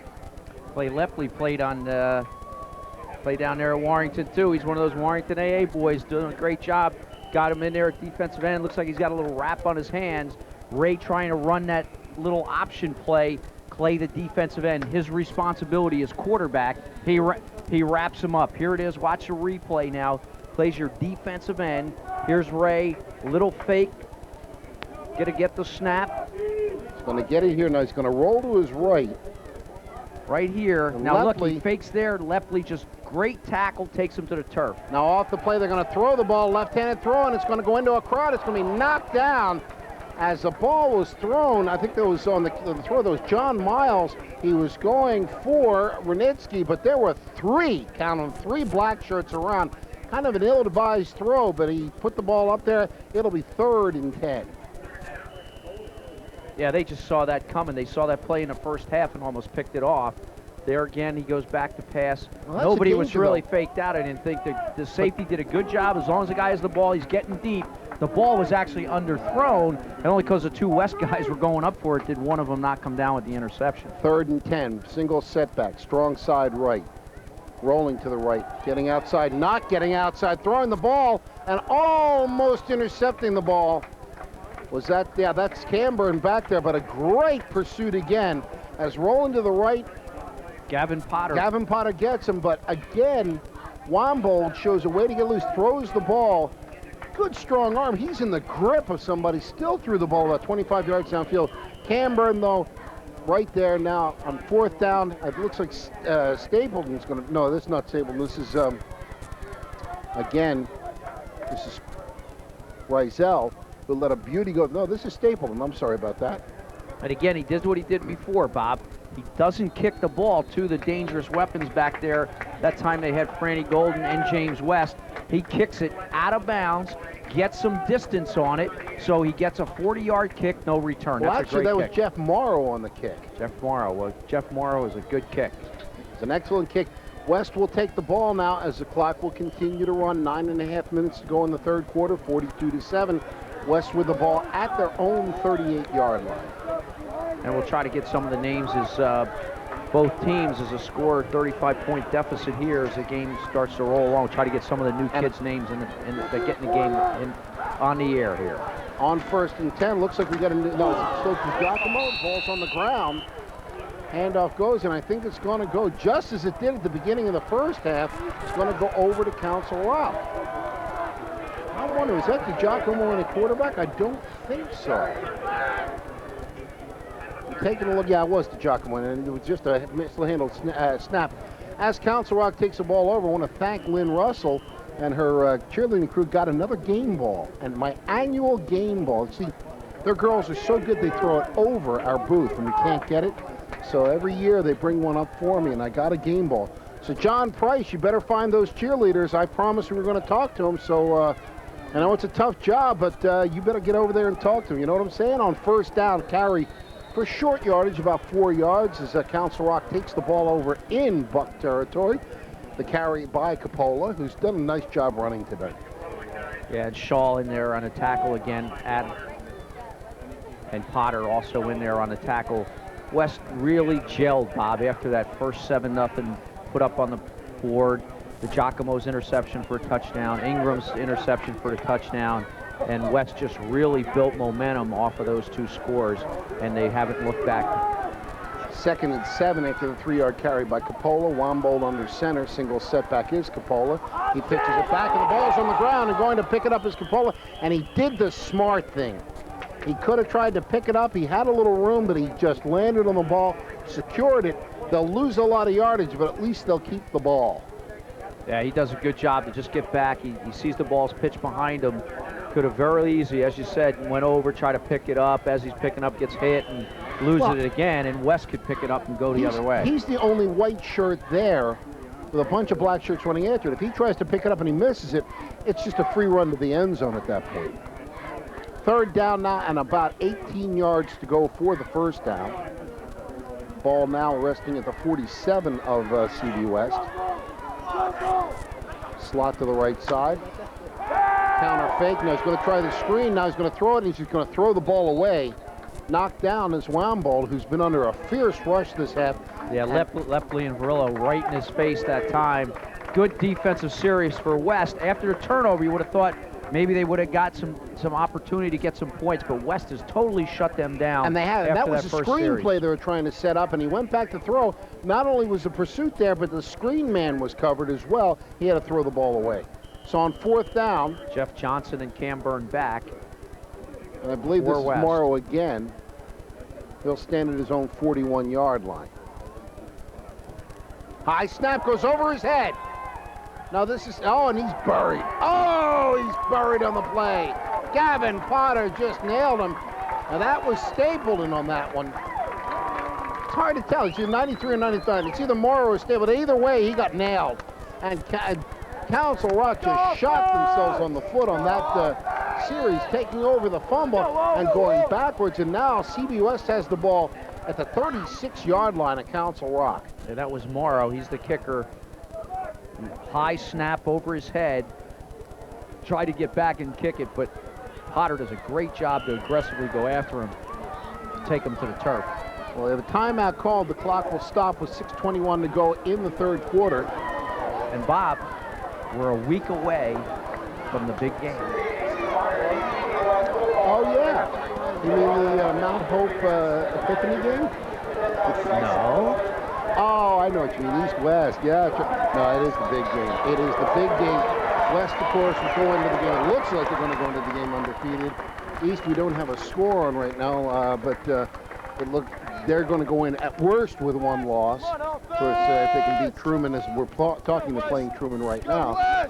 But that's going to be a huge game. It's been a long time, so an East-West game has really, really meant something. Yeah, it's been, I think it was about 4 years ago when Larry Green actually came back for the first time, had a 10-0 team come in against West. Yep. And West beat him pretty soundly, but that was the last time East actually went on and played in the district playoffs. That's right. Did a great job in a playoff game to come back and almost beat a real good Coatesville team. But that was the same year Downingtown also beat West. James West with a handoff. He'll get about 2 yards on the carries. James West in the game took that counter give and wing back counter and took it for short yardage. DiGiacomo still in a quarterback. Clock continues to move inside 6 minutes to go in the third quarter. 42-7. Central Bucks with a lead over Council Rock. If you joined us starting the second half, you say, oh, just another typical CB West game. But oh my, the first quarter was anything but that. The beginning of it, it looked like it was going to be all Council Rock in the first 5 minutes of this game. Well, I got to tell you, the guy that's centering the ball right now for West is actually number 78. That's Josh Sands. So I suspect that he's been the guy we've been back and forth as whether it was Arsenal or even Gene Rich. And a missed blown snap and the quarterback draw. I don't think that was a called play, Tommy, but I'll tell you what, if it wasn't, Phil DiGiacomo just did a spectacular job. Put it in the playbook. I'll tell you, he looked back. Now, if it was a called play, it was a great call play, but it looked like he was looking for a back, missed him, and just turned around, went behind Sands' right shoulder, who had it sealed off, cut through the gap, and got inside the 20 to the 19-yard line. Let's face it, it was a great heads-up play by Phil. It was a bobble snap. He was able to pick it up, use his head. I would get what I can get. I mean, that's one of the first rules you teach a quarterback. If you ever lose a snap or to handle, put it away, get what you can get. He does a great job to get first down, and West just inside the Council Rock 20-yard line. 4:44 to go here in this third quarter, up 42-7. Backs in the eye, and I don't think you're going to see a lot of passing here. Handoff goes underneath to Pat Jarrett. Jarrett will take it inside the 15 to the 14-yard line. Now it's just smash mouth football. With a 35-point lead, Coach Carey's not going to air that ball out that much. He's going to try and just keep that clock moving. It's going to move regardless whether it's an incomplete pass or not. But 35 points up, you you feel like you've got the game fairly in hand. The clock's going to continue to move unless Rock can come it within 35 points.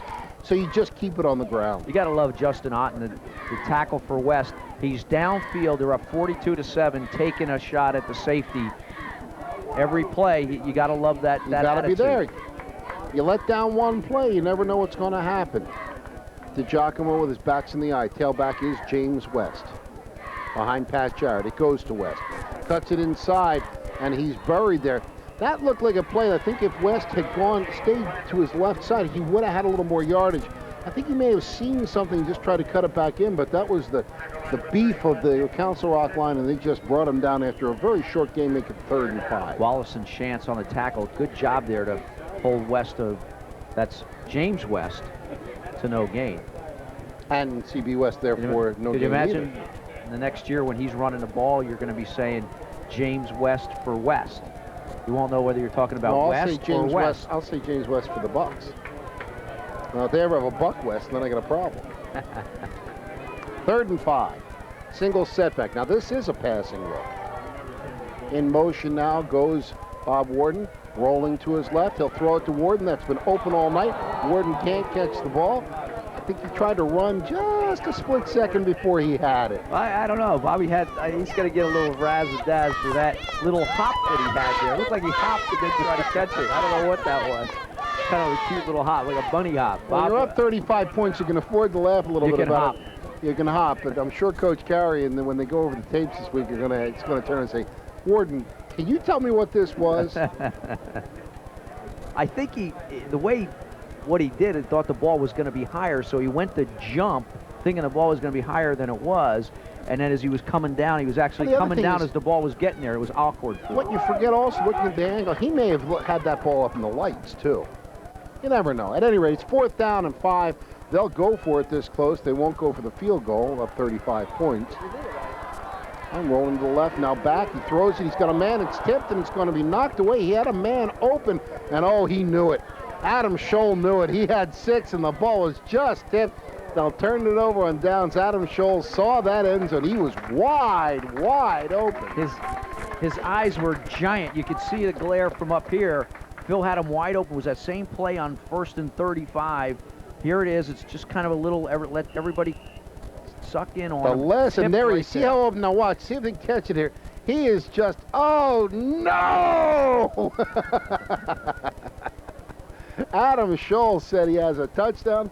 Ball was just knocked away, and Council Rock will take it over on downs at the 15-yard line. Wombo will come in. Clock continues to run. Under 1:10 to go in the 3rd quarter. Wombo back to pass. He's under a rush, and down he goes at the 5-yard line. Look at that coverage. Coverage sack if ever there was one. Lepley, Varillo, and a host of other Bucks in there. Gavin Potter in there as well. And West really starting to wear down, and I think the Knights getting away from the Rock team here. Well, we're under a minute to go in the 3rd quarter. There's been no scoring, but it has been a dominating quarter by West on defense. It just has not allowed Council Rock to do a thing here tonight. From 5 minutes gone in the game until now, it's just been all CB West. So now it's 2nd down and about 17. Ball now at the 7-yard line. Handoff goes to Coppola, and he'll carry it over the 10 to the 11-yard line. And that should be the last play of the 3rd quarter. The clock will continue to run inside 15 seconds to go. So it's been a quarter that's moved quickly, obviously, because of the mercy rule. We will finish 3 quarters the way we started it, with Council Rock trailing 42-7. The Bucks will take when we start the 4th quarter, Council Rock will have the ball at the 11-yard line. That is the end of the 3rd quarter. Your Comcast scoreboard will tell you the story, as at the end of 3, Central Bucks West leads Council Rock 42-7. Jeff Johnson on that last tackle.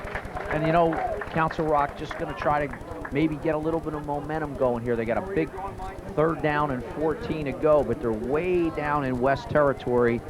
I would suspect here that they're going to maybe try to play it safe and punt. Let's see if we can get the coach in here for a few minutes. Sure. He's willing to come over and talk to us. Maybe Tommy, you can talk to him and see what I know he's tied up, but I want to tie him up as he's talking to somebody. But let's see if he has a few minutes. As we begin the 4th quarter, Council Rock will have the ball at about their own 14. Well, I don't know. It's no, actually, I have it around the 11-yard line. So where does it go from here? If West holds on in this fourth quarter to win, they have the game against East next week, and obviously the team that wins that game is a prohibitive favorite to go into the playoffs. Both teams can still get into the playoffs regardless of the final score. North Penn is odd man out at that point because of their loss to St. Joe's Prep. But North Penn still has both East and West to play this year, and this is where your season gets really, really interesting.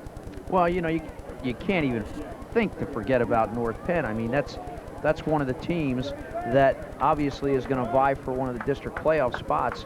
And West, you're looking at their games the rest of the way. They got East next week, Truman, Pennsbury, and that final game on November 13th. At James Crawford Memorial Stadium in November 3rd, right. Lansdale. So we begin the fourth quarter. Long pass going for, and I'll tell you what, the ball was going to be incomplete. It was tipped up by Camber, and Renitsky almost ran under the ball. Yeah, he just tries to throw it out there. Renitsky trying to run under it, but now it's going to be fourth down. Here it is. Let's see if we can show this again. The camera work has been spectacular all night. Here he'll go back. Now he's going to try and get Renitsky to run under the ball. Ball is going to be well incomplete. Watch Camber, and he taps it, and Renitsky almost gets it. He did a great job after he tipped it and realized Renitsky might catch it. He grabbed him and once tried the to ball hold is him away from the tipped, ball. there is no pass interference. You can drag a guy down once the ball has been tipped. On fourth down, the punt, it's almost blocked. Now and it'll be taken there and carried upfield, trying to get outside and go. A great block by Golden. Going to his left side is Jeff Johnson down to the 25-yard line.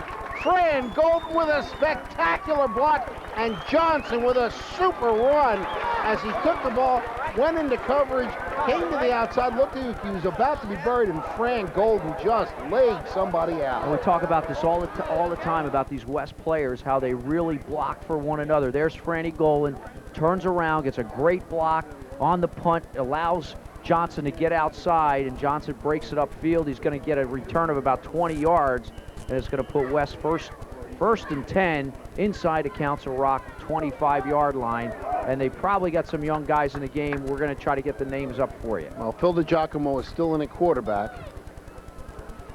and this I understand. They need to get him reps.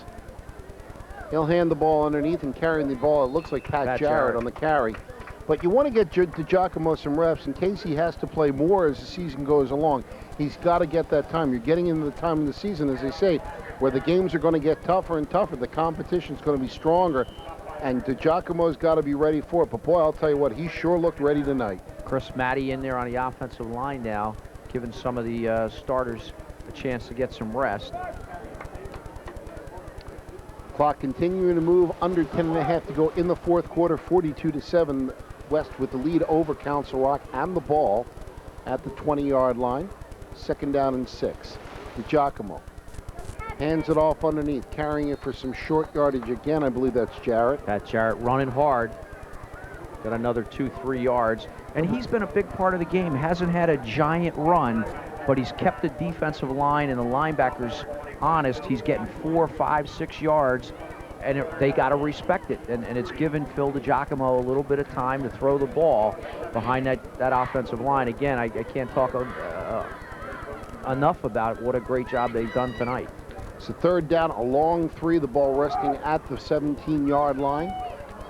DiGiacomo brings him up. Jarrett and Bob Warden in the backfield. Backs are in the eye. On third down, it's Warden. No, it's a keeper by DiGiacomo.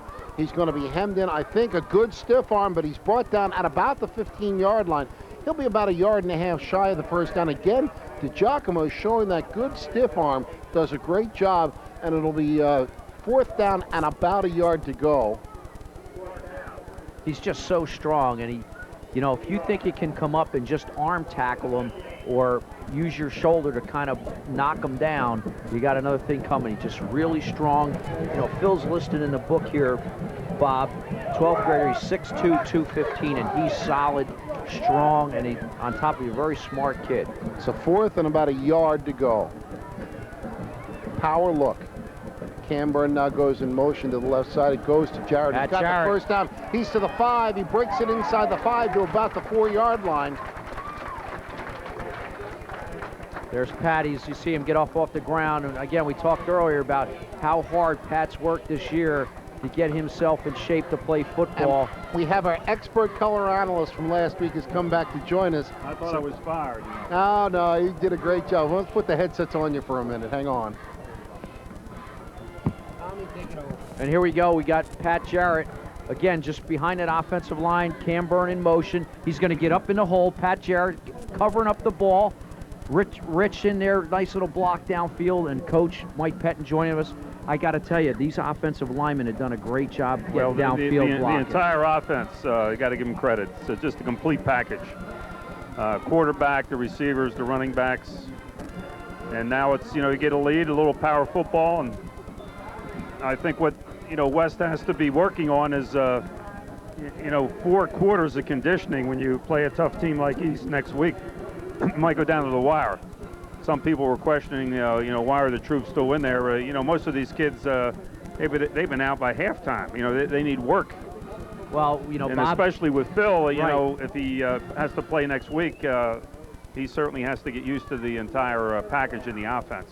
We were talking about Pat Jarrett and what a great job he's done to get himself ready to play football. He's had a lot of injuries and some personal things to get over over the years, and credit to him this year getting in there and having to fill in tonight. Doing a great job. One of the nice things about coaching to see a great kid like Pat Jarrett, finally have a lot of success his senior year, and he's been working hard. And if you look at a lot of the kids in the program, they're not overnight successes. They like in life, you got to pay your dues, and it takes a while to get to the top. And most of the standouts, if you look at the entire squad, they don't come into their own until their last year. Of course, there are the guys like Phil DiGiacomo. You see him as a sophomore, and you say, hey, get him on the field. Yeah, he's done a great job tonight. I know it started off shaky, but right, in many different positions. And of course, Camburn, here we go. That looks like Jim Fagnani getting a chance to run the ball. Pat Jarrett got banged up on that one play, and Jim Fagnani right there from about 3 yards out is going to pop it in, make it 48-7. Mr. Bross is going to come in and try to the extra point. We're going to go to 49-7 if he can put it through with about 7:44 to go. But Mike, you made a comment. I gotta tell you, as a coach, you're really out there teaching kids life skills. Be on time, be disciplined, all those kind of things, and that's a credit to you. And things that carry on in life for them. It's just not all about football. Well, yeah, I think the game itself. If you're going to be successful, you're going to work as a team. There's just a lot of things you're forced to do that are going to, carry you well in family life, work, and a lot of aspects. And that's why, people promote sports like they do. Replay here. Good lead block. Fagnani's actually running from the tailback spot. Breaks a tackle. You talk about that leg strength all the time. And there he runs into the end zone. There's a kid, too. Not an overnight success, but worked hard to get into the lineup, Fagnani. Well, Fagnani, now there's a guy that last year when I got the team together and we would announce the outstanding sophomore player of the game, it was like Fagnani every time. So it's no surprise that he's having a great junior year. That's great. Because he was the outstanding player, I would say, coming off the sophomore team. The other thing I want to point out is, of course, the hard work. And people often look at our success and, well, what are you doing different? A lot of people, they want to think we're taking shortcuts, but I think the common denominator of all the teams going back is our philosophy is, hey, some years we'll have the best talent, some years we don't, but every year we're going to try to outwork you. Well, I always tell people, because they know I'm involved in the air, and they say, why is CB West always so good? And I always say they always outwork everybody on the field, off the field, and that's why they're so good. And I think that's really the tradition that you've built here. Yeah, there's no question. I've had people want to hire kids from our team for summer work, and they say, well, the one thing I'll know I get from your kids, they're going to give me a good day's work. That's great.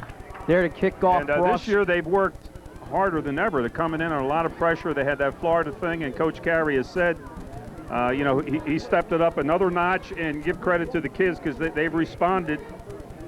And, they're not loaded with some of the big linemen, obviously the skilled people. So that aspect, they've worked harder. Joe Schmidt, as a line coach, has done a phenomenal job. Joe Hallman getting these young guys in the line. You know, you take 44 out of there, and we're not very big. Yeah, he's a big guy. He's had a good night tonight. He's had a lot of all over the field. Had a lot of pressure on the quarterback tonight.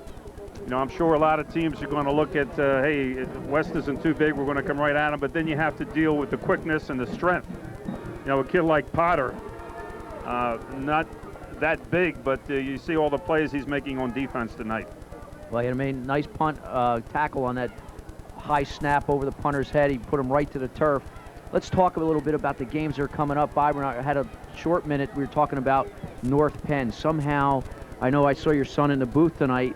There hasn't been a lot of talk. They took that real early tough loss to St. Joe's Prep, but they've won everything since then. West has got a big game at the end of the year. Obviously, East is next for them, but somehow I just haven't heard the hype around that North Penn game like I have in the past, and I caution everybody that that's still got to be one of the big games to look forward to as West winds up this year. North Penn has the capability of upsetting, you know, any real good team if that team isn't ready, because they're a young squad, and they only have 4 or 5 seniors they're playing, and they're getting better. But you know, West has to look next week, and you got to give credit to the East team. They're well balanced, and I think the preparation this week is going to have to be high intensity, because the players and the West coaches, they've seen East play, and everybody comes away saying, hey, they're for real. Doug Neese they got an excellent quarterback. Of course, Tingle's a great back, and the size they have defensively, they can steamroll you. So it's going to be an interesting game next week. They're a big team. Because I think they have the advantage with the size. I think West has the advantage with quickness. So it's going to be an interesting, as I say, matchup. It's kind of like the David and Goliath type scenario. But I'll tell you, the kid that impressed me, I saw him play last week against Pennsbury, was Falsetti. Team seemed to gain some more confidence, and he's a kid that can start to run and throw the ball, and he's got a couple weapons. Well, there's a young man who's worked hard and took his lumps as a sophomore. And now has given East another dimension. You know, if you thought you could just stack up everybody and say, hey, you're going to just stop the East run, the way he's throwing the ball lately and they're catching it, you know, you have to play an honest defense against them. And I think defensively, East has shown me over the last couple games that they can play some defense. I think in one of their earlier games, they didn't look very sound, but recently they've made very some strong. adjustments. And I tell you, to me, the greatest strength of their defense, their end play. They're two ends. They got 2 twin towers of defensive end. Bobby Benson and Pat Sheeran are good players. And that's good. West is going to have to cope with those 2 players, along with, you know, they're big studs in the line. They got some tough linebackers, and their secondary not big, but they're quick, and they give good run support. Well, there's an incomplete pass. Council Rock number 17 in a quarterback. That's Matt Freeman. Coach, I'm going to let Bob step in and talk to you a little bit. I know he always enjoys it, so take a minute and talk to Bob Friedman. Well, now I'm back with Coach Mike Pettin. 5:20 to go in regulation, 49-7. Central Bucks West with the lead. I'll tell you what, Coach, I like this Wandel. He's done a nice job, and he's had a tough time of it in the second half, but he's got a good arm. Yeah, I didn't realize he's only a junior. Yeah. He's got a great future. He's very poised, and, you know, this offense they have, unless you defense it well, they can give you headaches. There's a real nice punt. One thing I've always noticed, and I mentioned this, Tom, early in the game with the Ortman coach teams, Council Rock always seems to have a great kicking game. They've got great kickers, you know, great you just punters. kind of read my mind with that tremendous punt. You know, over the years, if you want to see a team that consistently has a guy that is getting the ball near the end zone, into the end zone, kicking 40-yard field goals, I know they're one of the first schools to have a kicking coach. And, you know, different schools start traditions and different things, and they've always taken pride in their kicking game, and I think, hey, you know, that helps kids say, I want to be a Council Rock kicker, because they see them have so much success, and it's an exciting part of the game. Absolutely. You know, I was talking to Tom also earlier. I remember one of the most memorable, not the greatest game, but certainly one of the most memorable ones was one that you guys played Council Rock a few years ago, a 50-41 game. Over at Rock, game just went on and 50-41. 50-41. We They won, won. I They hope. won. No, they won. You sure that game wasn't here? It might have been here. I'm trying to think because I know you. Look at there. Here we go. Here we go. All right, James West. Oh, James West. Goodbye. 55-7, James West. You can't beat speed, and James West with a big run for a touchdown. Oh my, and it's 55-7. We'll talk about the other Council Rock game later, but let's talk about James West and his speed. He would be starting on just about any other team. And I think Coach Gary mentioned, he's the best running back in the league that isn't starting. Well, he took that one. Once he got on the secondary, he just separated from the pack quickly, and it's 55-7. The team is so deep, and we've got to talk about the play of Phil DiGiacomo tonight to come in and run the quarterback spot as efficiently as he did. I'm sure, Tommy, you talked about it briefly. Just a big positive there. Yeah, I saw Phil earlier in the day, and he looked pretty tight, and I reminded him, he had one other start here where I think he was 8 for 14 throwing the ball and had a super game, and he's a tremendous athlete, and come game time, he's going to come through for you. His versatility, you can play him a fullback, running back. He could be a great tight end. And, of course, you see the job he's doing at quarterback. He's doing a wonderful job. Not to mention defensively, you could line him up in any one of 4 or 5 spots. As we have the call, I think we're going to have it's a 5-yard penalty. They'll re-kick the ball. But the play, now he fumbles the snap, which is a little bit of nerves early in the game. Council Rock goes in. Who makes the big defensive play to intercept the ball? Phil DiGiacomo out in the flat. And it's just, he holds for the kicks. He puts him down. That one's just a little off, but it's still 55-7. Well, it's Mother's Night, and in the history of CB West football, I think the mothers are undefeated. Absolutely. We're going to take a look at James. You worry a little bit. Father's Night, the record isn't quite as good. I don't know if that Here comes James West. Here's the run. All right, here's a guy. He has power. He has field vision. Now he got a cutback. And he's out in the secondary. The only thing he's doing wrong here, he got to change the ball and put it in the other hand here, but he didn't have to use the straight arm. Absolutely, but a great run. He runs away from the pack. We talked to Lou Ann Ingram at halftime, and I didn't realize today is Zach's 18th birthday. Well, it's quite a birthday explosion he had, right? But I'm impressed with the way the team rallied around, Phil, because you had great offense, but the line has just done a spectacular job tonight. And everybody. Yeah, well, this often happens when you have a key player out and the team feels, hey, to fill the void, we have to come together and play a little harder. And I'm sure they were thinking, Phil has a lot on his shoulders, and we have to come and give him the best support. And, of course, football is always a game. If a quarterback has a great game, you always have to look to your supporting cast because you never do it alone. Absolutely. As I think we have a new kicker lining the ball up now. I think that Mr. Bross has had it for the evening, and I think teeing it up right now. I think you're going to have bombs away now. This guy likes to kick deep. Weiberly, and he does. There you go. Look at that. High and deep down to the 5-yard line. It'll be taken there, carried out, going to the right side and around the end. Oh, he's got a little bit of a seam out to the 32-yard line. So now you see why they go with the pooch kicks. There's a great kick to the 5. And the guy gets it back to almost 35. Hodgson brings it back. Clock continues to run under 4 minutes to go. Let's talk a little bit about East-West. It's coming up next week. It's a big game. Both teams hopefully will come into it undefeated. Certainly West will. East playing Truman tonight. We don't have a score on that as yet, but you would hope that they would come into it as well. What do you see as the keys for next week? Well, the keys, West not as big as, normally in past years, and you have to stop that power football game, and they got Tingle, they got a couple outstanding fullbacks. They go double tight, and they can run equally well to either side. And then if you gang up and put too many people close to the line of scrimmage, they're going to go with the play-action pass as CB West has. So in that sense, they're similar. It's going to be a great game. Mark Magnus with a great stop on a short run by the Council Rock runner.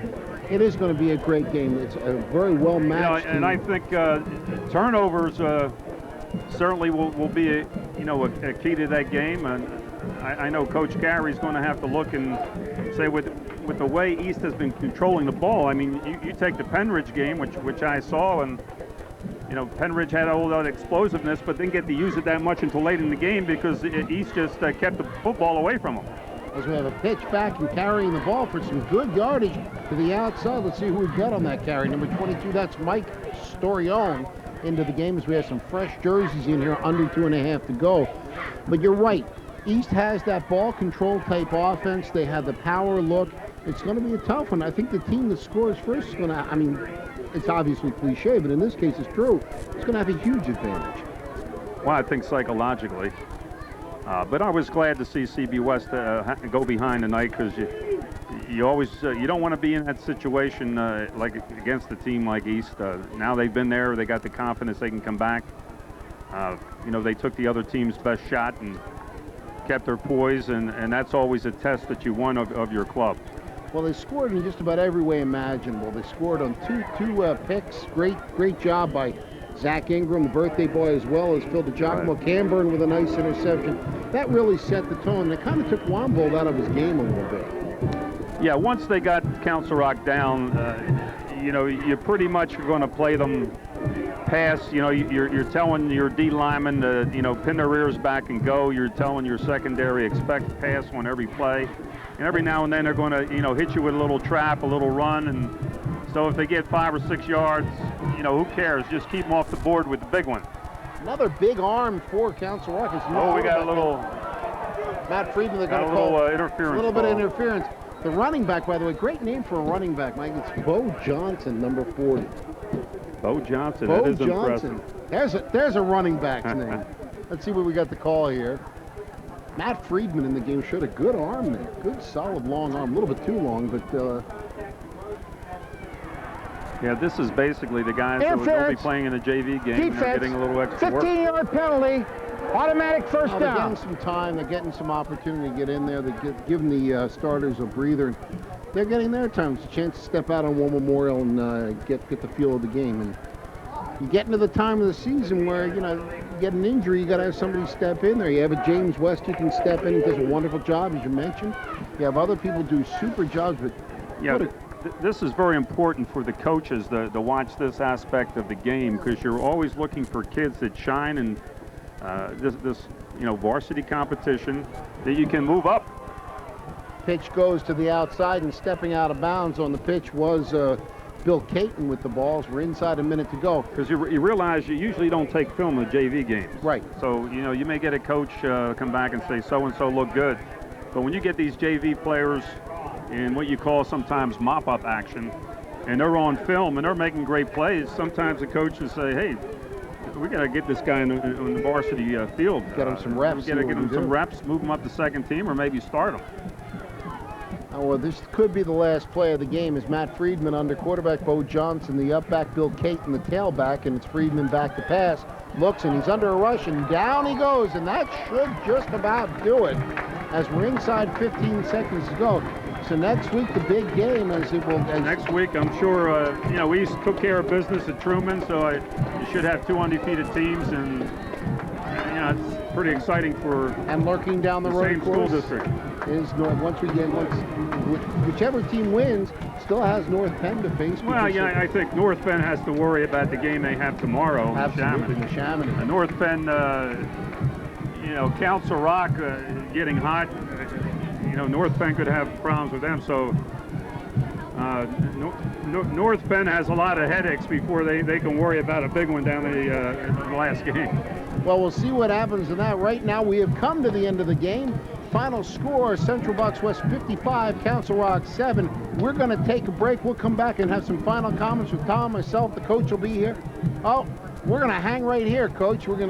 They liked you so much, we're going to stay for a few more minutes. But we're going to take a look. Let's see. This is the last play of the game. There must have been a penalty, so we have one more play. My apologies on that. So this should be the last play of the game. Yeah, they're all zeros on the clock. Back to pass, Matt Friedman. He'll throw the ball. He'll look. It'll go wide. And now we have come to the end of the game. I don't see any yellow flags. No, not at this point. The teams are lining up, shake hands. We'll be back in a moment. We'll have Tom, we'll have John, we'll have the coach, and we'll talk to you in a moment. Final score 55-7. CBWS beats the Rock. We'll take a break and be right back.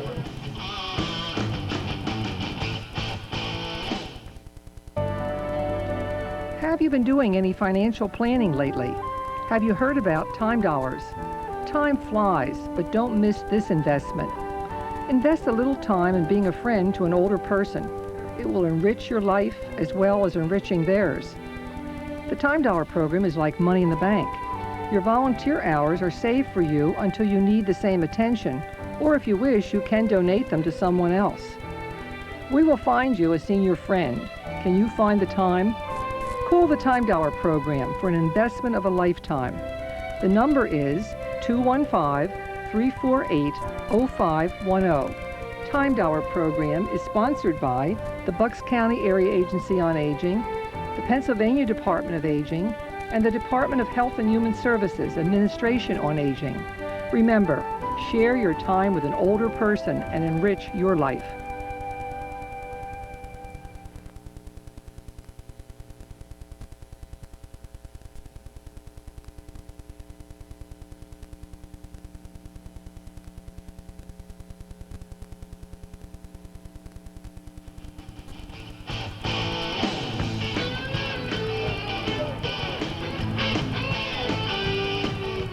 Back at War Memorial Field, where the final score is Central Bucks West 55, Council Rock 7. Bob Friedman along with Tom White. And down on the field, John Price has one of the defensive heroes of this game. John?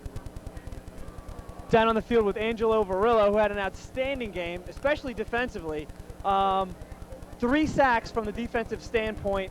You guys game planned against the passing attack, and you really had an opportunity to showcase your skills. It must have been a dream night for you. Congratulations on the huge victory. Thanks a lot.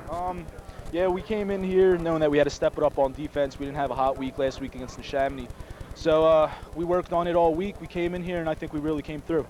Personally, from your performance perspective, what do you think was the difference in cranking it up for this week's game? Definitely our intensity level. You know, we came in here knowing that this team wasn't just going to fold and die. They came up, they went up 7-0 on us, and we knew we couldn't die right there. We picked it up, and we did what we had to do. We scored, and we stopped them defensively. Talk a little about the leadership from the seniors and yourself. How important was that? You guys faced adversity, and you come back, and you were down this game by a touchdown, and you managed to dig deep.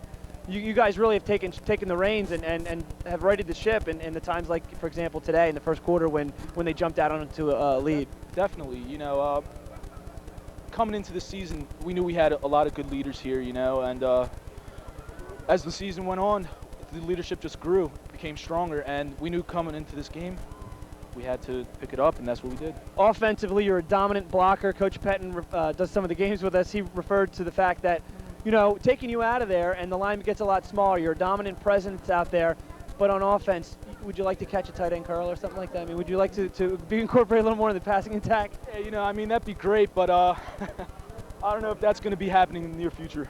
Angelo, thanks a lot for joining us. Congratulations again. We'll see you next week. Back up to you guys. Good job, John. And I see Mike Carey walking nearby. Maybe John will grab him. We'll see if we can line him up. He seems to have him momentarily. So, in the meanwhile, a great game by West. It didn't look like it was going to be so good at the beginning, Tom. Well, let's talk about that in a moment. John does have Coach Mike Carey. Let's take it back to John.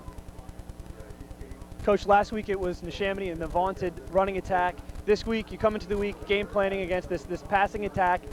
You game planned well. 3 interceptions in the first quarter. Unbelievable. You guys have faced challenge after challenge, and with hardly a hiccup. How do you attribute to the success? Well, we do a lot of things behind the scenes. You know, we have great scouting and a lot of coaches that are assisting me behind the scenes, and we put a lot of time into it. I mean, it's no secret. Council Rock has moved the ball on everybody throwing the ball, on East, on the Neshaminy. And I thought the difference tonight was that we finally got a pass rush. You know, there's one area where we are experienced. It's in the defensive secondary. And Zach Ingram's playing great. Obviously, Phil made a nice undercut and a great pick. But the pressure tonight was what we've needed all season. We really haven't pressured the quarterback. So it's a good thing to see. We moved a lot of people around, and I'm sure you knew that, John, as a coach. What was the defensive pass rush attack difference this week from previous weeks? Did you do anything special or just turn it up a notch? Yeah, I think, well, we worked on it all week, and know, we turned it up a notch. Certain times we just disregarded the run and just laid our ears back and came upfield. Tom McKinstry, who we've been waiting to fulfill his expectations, looked great at times. Gavin Potter made some big plays, and we got some push up the middle, and that enabled this kid to throw off his back heel all night.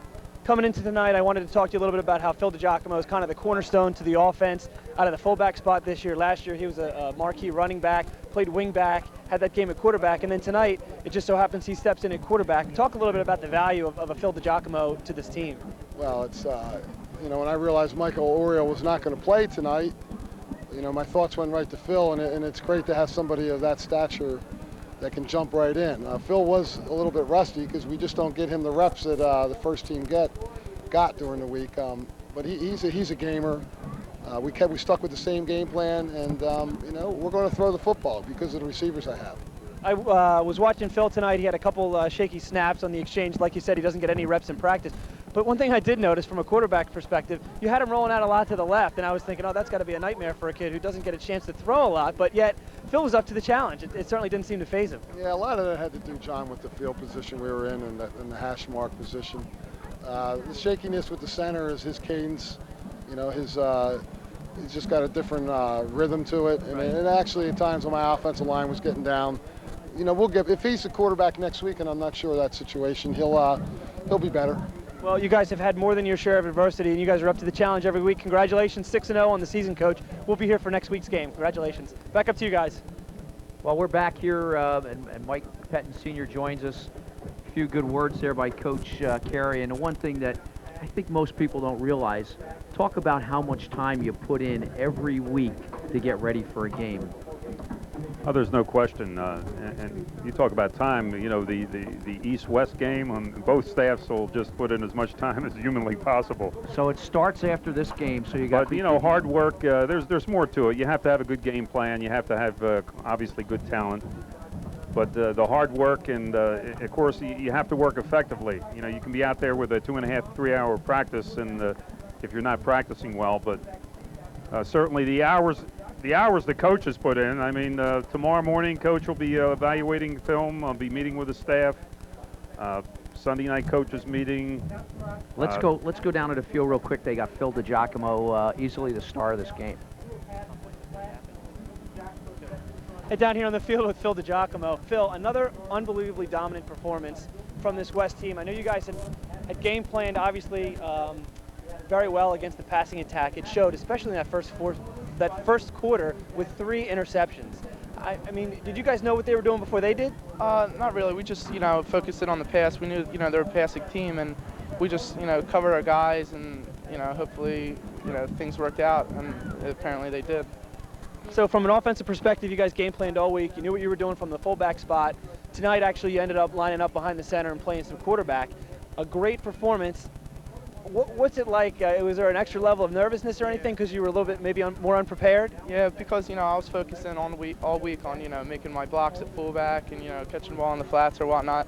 And, you know, today they told me, and, you know, I had to, you know, just change everything around, change, you know, my mental aspect, you know, coming in this game, and focus, you know, try to remember all the, you know, quarterback plays, all my steps, and, you know, just perform. Well, it's a tribute to the remarkable athlete that you are. In the first quarter, you had the pickoff return down the sideline for the touchdown, and then you ran a 46-yarder in from the quarterback spot. I mean, what more could you have done? You guys fell behind a little bit, and you basically threw the guys on your shoulder, and everyone pulled together, and next thing you know, you're in for 2 scores. Yeah, you know, us seniors, you know, we have to be motivators and, you know, get the crowd going and get momentum on our side.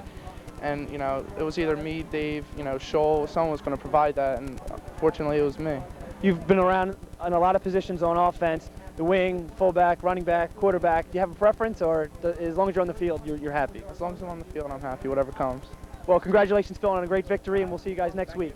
Back up top. Thanks, Phil. Tom White up here. John, great job. Phil, great game with Coach Mike Pettin. Mike, we got to wrap this up pretty quick. We head into the big game. What kind of advice do you have for Coach Carey as he gets ready to prepare for that game? Well, he's doing a fantastic job. I don't think he needs much advice from me. We've been through the routine preparing East-West. You know, you got to give it your greatest effort because you know you're playing a crosstown rival, and you know, you can throw out the records even when you have superior talent, and this year you can't say the West has superior talent. I mean, this is one of the finer East teams that I've seen. So it's going to be an interesting game. You know, it may go down to turnovers, you know, strategy, you know, how emotional the kids are. There's so many factors that go into the game, and you know, the community should be excited. You know, this is the second time in how many years now where East meets West, and both teams are undefeated, same school district, and that says a lot about the caliber of football in this area. Well, 51 games in a row. Next week it's on the line, CBE, CB West. We can't wait. Tom White here with Coach Mike Pettin, Bob Friedman, great job. John Price down in the field. You see the score there, CB West 55-7 tonight, and we're headed to CBE, CB West. Folks, can't wait to see you at the game. We'll see you then.